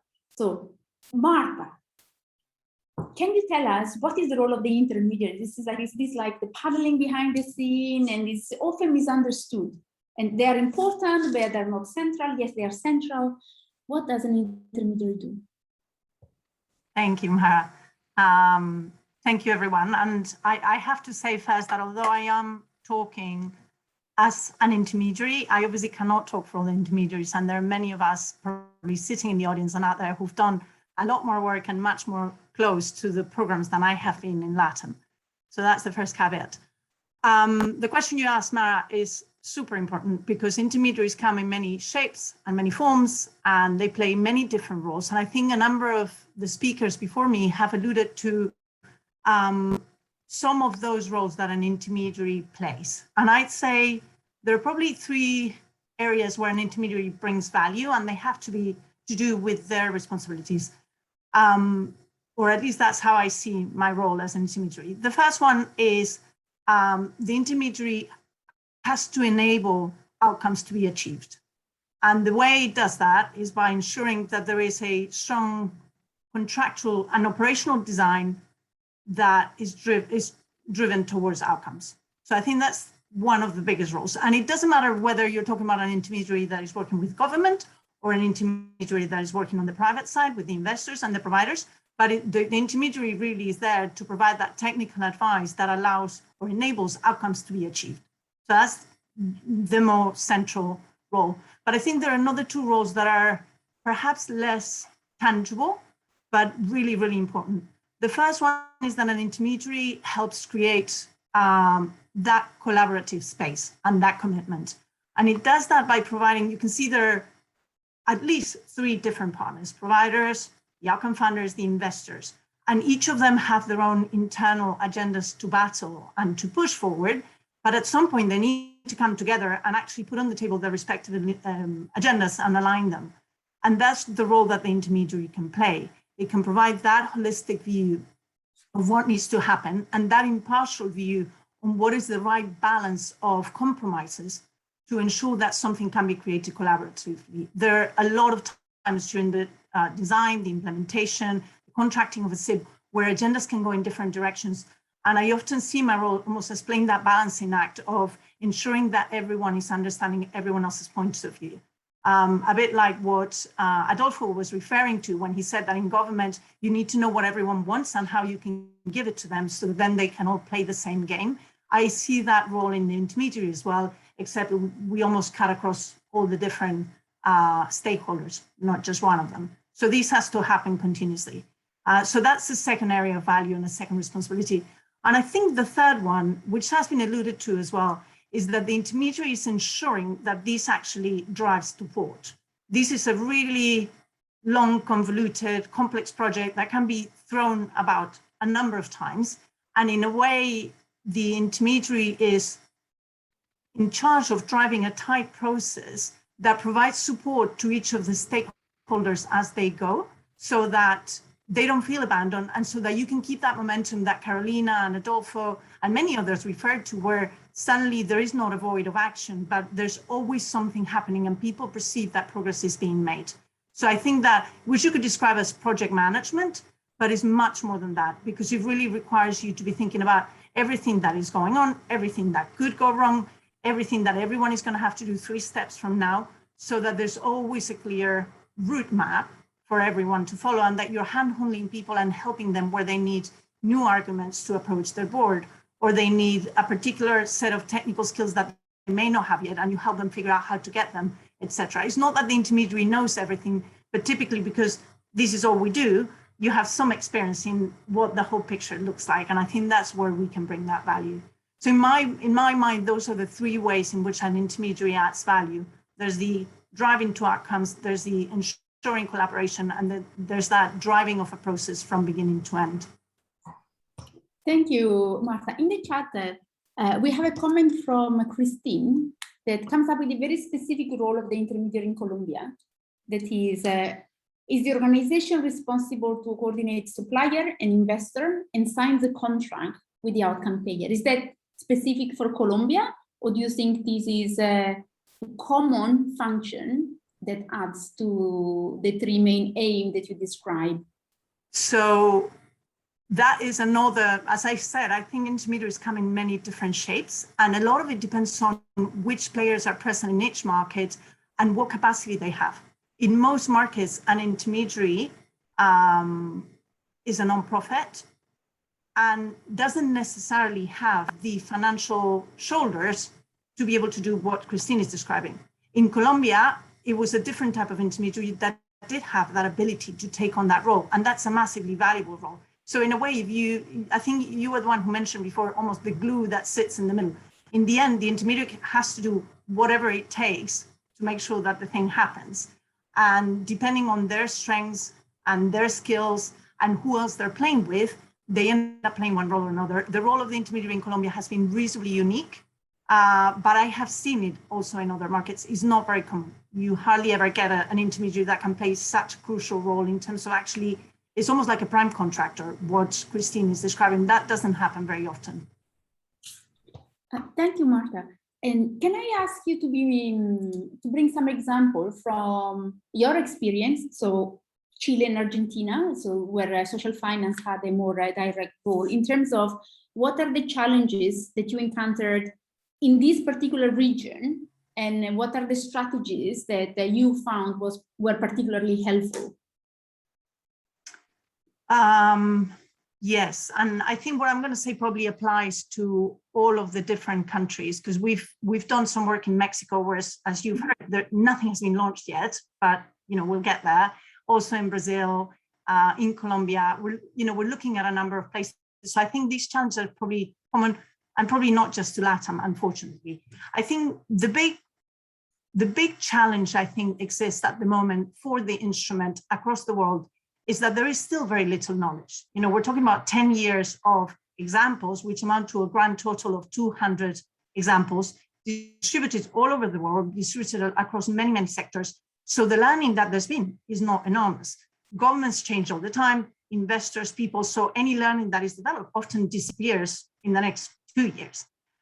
So I think that lack of maturity in many markets and that lack of local knowledge and experience often results in a number of things. It results on the instrument being put in front of the actual goal that you're seeking. Someone mentioned they're putting the cart before the horse. That happens a lot. You say, I want a SIB, and you haven't even thought about why you want it. It results in procurement processes that are often hurried and that don't have clear goals, which makes it then very difficult to actually implement something solid. It results in people not being aligned around what they want. It results in people not having sufficient support or sufficient funding to do things. And I think that is a big challenge. It's a big challenge for intermediaries because we're often asked to do the work and pull everyone together, but it then results in lots of issues for the investors, for the providers, for the outcome funders who are trying to figure out how to sell this internally when it hasn't been conceived appropriately. So I think there are a number of things that are being created here. And again, some of you have mentioned them, from knowledge sharing networks like the LATAM network for payment by results, complementary partnerships between local partners who understand the context and other partners internationally who may have broader experience, development tools that allow a dialogue as one designs a SIB and that allow really to do co-production of what's being created to enable all the voices to be raised. But I think the most important thing really is there has to be a really strong commitment, in this case from funders, to build a market. We are still in a process of developing a market, and it's now the time to invest. It's not necessarily the time to say, okay, we're going to do this as efficiently as we can. We first need to learn how to do it, and we need to build the capacity in the market. So I say that is one of the biggest barriers. The second one is related to this, and it's that lack of funding for the process of creating, innovating, and designing. I think more often than not, you can find the funding for paying for the outcomes or for the investment. but it's hardly ever that you have enough funding to ensure that the learning is happening, that there is enough support for all the players to ensure that things are being designed properly. And again, I think in this, there's no silver bullet for how you get more funding. Things that we often do is try to find funding from different sources. So you may ask a government to pay for part of the development and design, and then you may ask a philanthropic foundation to pay for the learning outcomes so that they can support on that. So that's one strategy. It helps to break projects in phases so that actually you don't overinvest before you have to, and you can do first a bit of scoping and understand where the opportunity might lie, and then be more focused and then do more of a pre-design, as opposed to saying, I'm going to commit a huge amount of funding from the beginning, which is often very difficult to secure. So almost breaking the projects and being very clever about how you're deploying funding makes a lot of sense. And I think there's, for me, a big thing, which is investing at the beginning, even if it's a period of 2, 3, 4 weeks at the beginning of a project, in getting everyone aligned and understanding what everyone wants to get out of a particular initiative and a particular program, so that then whatever work we do can be very targeted. So funding is the second bit. And I think the last one is just that I mentioned is exactly what you said, is nobody knows what an intermediary does. It's almost like a dirty word. Nobody likes intermediaries. It feels like it's someone who's taking money for doing nothing. I can assure you that is not true. And I suspect that a lot of those who have worked with any of the intermediaries here have seen how much work it takes. And a lot of you who've done projects will have seen how much it takes from your own organizations.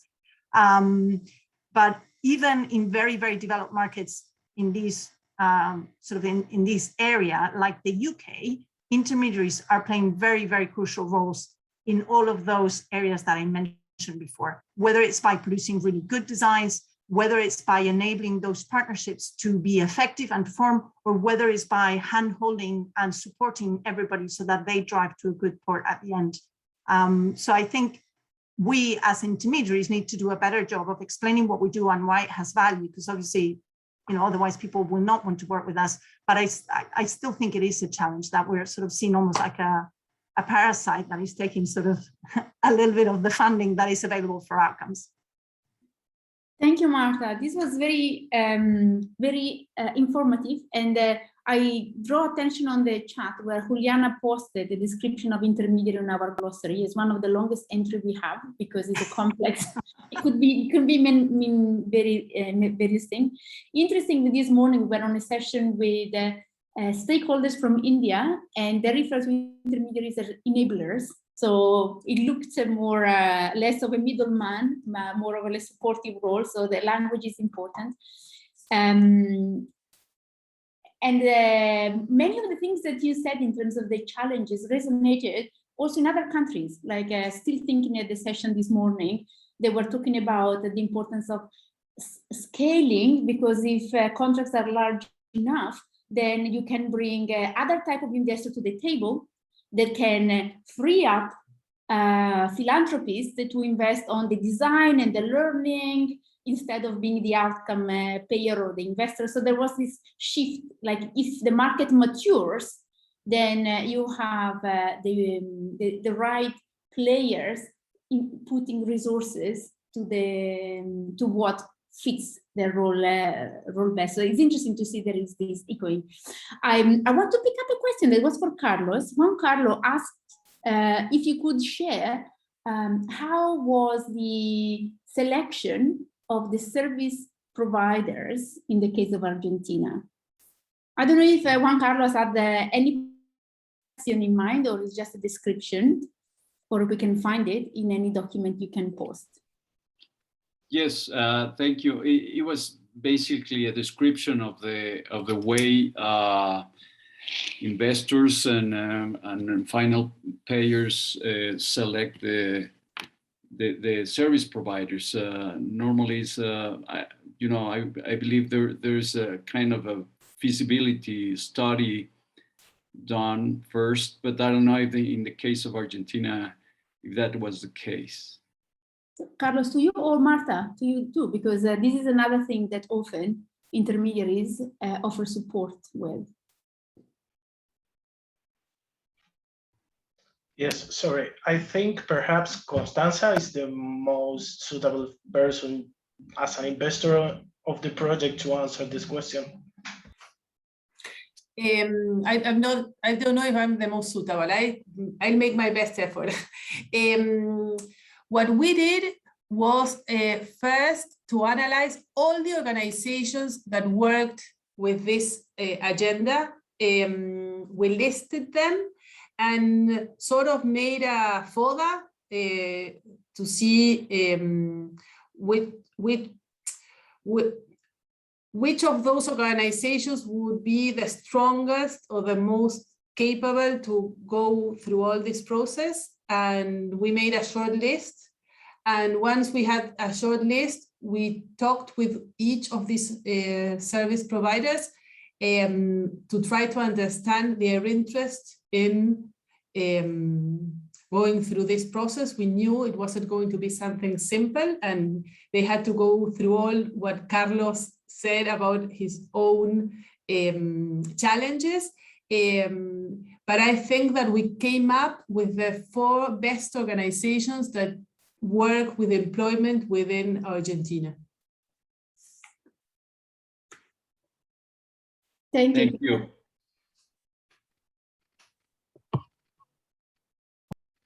So I see a hand raised by Daniel Uribe. Yes, maybe Mara, if I could complement the case of Colombia on the selection of the service providers.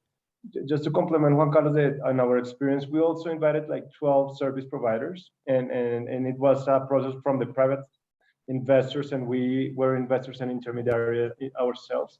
And we did a due diligence for them, and we selected the 4 of them, and we share, after selecting them, we share with the outcome payers the due diligence that we had, so that they agreed that they already were the proper ones and more suitable to actually implement the first SIP in Colombia. Something that we continue in a different way for the second and third program.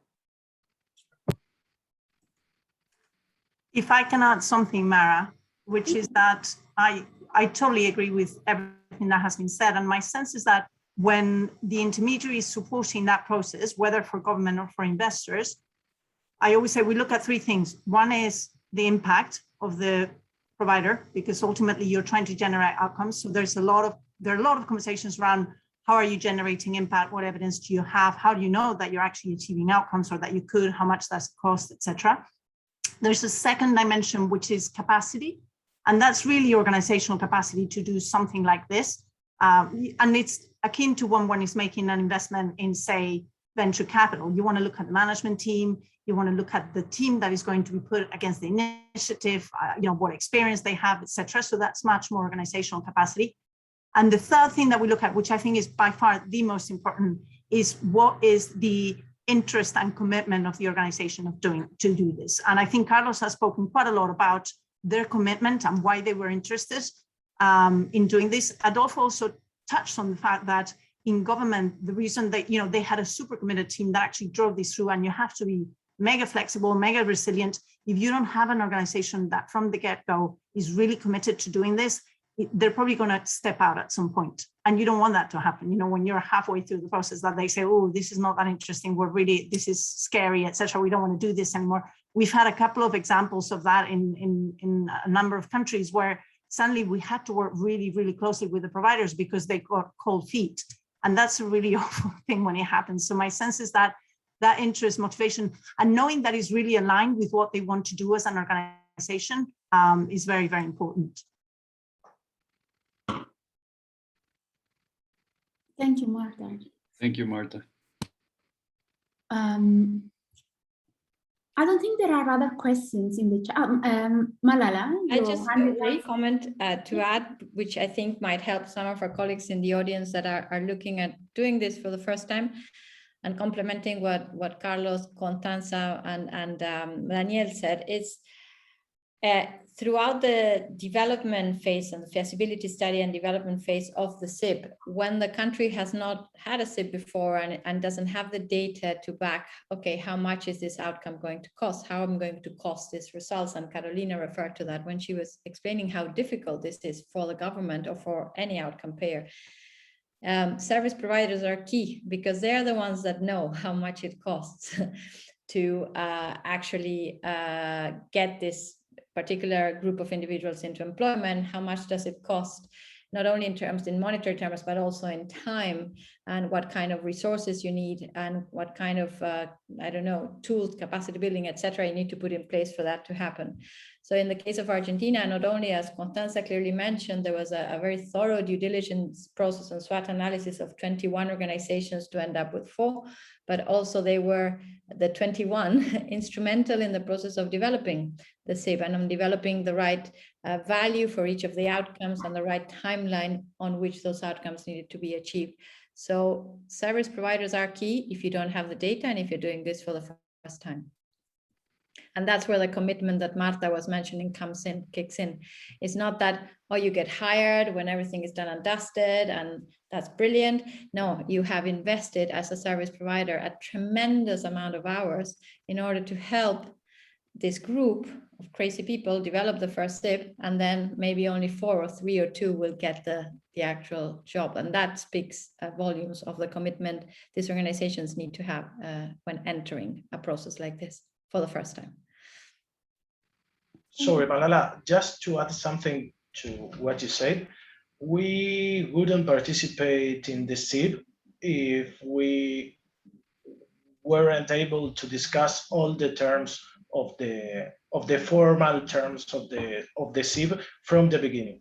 That's almost 100%. So yeah, and it's a point to recognize to Adolfo and all his teams, because they were wide open to discuss every single line of the contract. Thank you.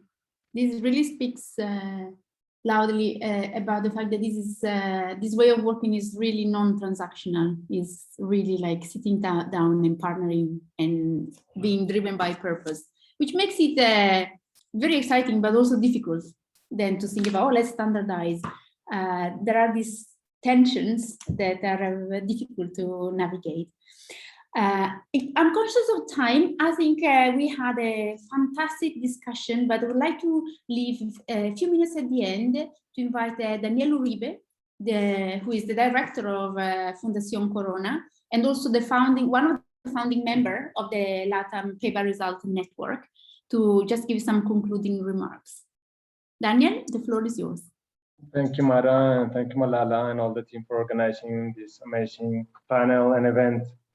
I think that seeing the evolution over the last 5 years or maybe more, I remember first conversations in the GSG at Chicago, where we started discussing about how this was going to move the mindset of result payment or payment by results model in LATAM.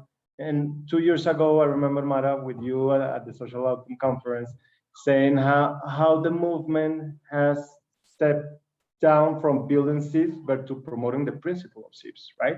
To see how those principles are ways in different models, outcome funds, and different kind of contracts that promote those principles as a way of growing, and all growing SIP by a transactional way of growing, because that's something that we have seen within the market hasn't grown that much over the last 3 years, and it grown on the first 7 years. So here, having this conversation and coming back to the 4 points that Malala mentioned at the beginning, I think on the cost efficiency or cost effectiveness, the model in LATAM has started building some evidence that it can be worked, that it's worked. Something that I think is very relevant and that Ecodis mentioned and pointed out in the study of the IDB lab on LATAM is a viable product. The social impact bonds are a viable product for the region, for a growing market. So we think that the cost efficiency or cost effectiveness, that's something that has to be still tested and assessed in a much more academic way of proving it. But it's a viable model that I think has taken a lot of interest of the different stakeholders. When we think that the second point of gathering learnings and sharing learnings, I think most of the mindset of the people together here are willing to test it, to see how to take that leap of faith that Constanza was mentioning as an investor. We see in Colombia, we started 3 investors. We from Corona Foundation, we were of those 3. Today, after 3 SIPs and with the potential 4 SIPs coming up in the next month, there will be more than 12 investors. So it's growing. The evidence put by the first SIP is showing that this is possible, that is a model that could scale, that could work. But on the other side of the part, from the government side, I think it's very, very relevant to see how the government is scaling. Into the question of Alberto, is it doesn't only scale by SIPs, through SIPs, more SIPs or new SIPs, but to actually implement those principles within other programs on result payment, on result payments, right? Like thinking the approach. So we see how Carolina was sharing with us, the Outcomes Fund in Colombia use and has already contracted in employment for vulnerability without the SIP, but paying by results. We see Bien Público in Chile as an outcomes fund that is developed by the private sector, but to promote the outcomes fund. We see the Canadian government developing this new offer on education also in Colombia by changing the mindset. So there are different ways of scaling, not only by SIP, but to change and use those principles of performance management, payment by results, flexibility, and others. And I think that's something that the region already in LATAM has starting to do, and has a very potential and promoters future. When we see about the evolution also, in our case for Colombia, we were, well, Malala mentioned it better, we increased because we focus in one topic, employment for vulnerable population, and that gave us the possibility to have better and more learnings on one particular topic, and that gave us the possibility to scale. Now we're talking on scaling into different topics. So I see that in the region there is a lot of opportunity to share within the region, with Mexico, with Irina, we have discussed it, so for CRS and others, with Buenos Aires, because we are sharing the same topics, and there are metrics, there are learnings, there are processes on the evaluation that we can learn, and that we can continue to learn now with educations, with Bien Público, and offer as a way that I think the market is growing. So I would say that we're in a tipping point where the inflection comes, that I think outcome payment will continue. I think because of the COVID, it moved a little the floor because of the priorities for the government, but now there is a fiscal necessity, and there is a demand for better use of the resources, the value for money. So result and the flexibility for payment by result kind of models will come again as an innovative way of moving forward into the future, something that we'll see and discuss probably in the next GSG meeting in a few months as well. So I think it's a good moment. I think what we have learned, and it's very encouraging, is also to see the champions here together, see the energy, the enthusiasm of what we have learned, that without the champions, the political cycles are too short. So we have to continue working together from the academia, from the intermediaries, from the international cooperation that IB Lab has played a big role, from the SIP facility and others cooperating, because we have to continue and we have to overpass the political cycle that has been and will continue be a barrier, the same as the legal structure that we in our countries have. So it's a lot of on our side to continue promoting this. And last but not least, I think that the capacity building shared by all the different stakeholders together it's something very, very relevant from the investor side to other investors, to see what's changing within their top of mind, to see service providers, and maybe I remember in one conference on the meeting on social outcomes group, we have to talk to them as the delivery partners. No, they're not service providers, they're the most important partners, and the capacity building within the local partners or the implementing partners, it's very relevant because they will continue growing their impact with all the capacity built. Even though the contract finished, they will continue using many of the performance management tools and many of the other investments within their organization. So I think that that's very relevant, and the same as with the others. So I think it has been a very good conversation, a very positive one. Of course, there's a lot of challenges, and I could continue talking on the challenges, but I think for these closing remarks, I wanted to point out that I think we are in a tipping point, and see how this is a promising opportunity for the region to continue sharing at the regional level, but also at the global level. So thank you very much, Mara and Marta and Malala, for opening this space to all of us. Thank you so much, Daniel.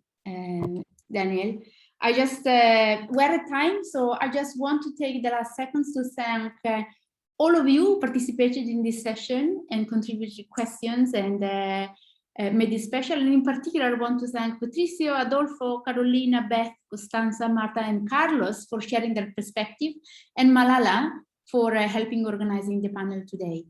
The conversation continues. As you know, we have the Social Outcome Conference, and so you can join us again tomorrow. There is a slide here, and I will invite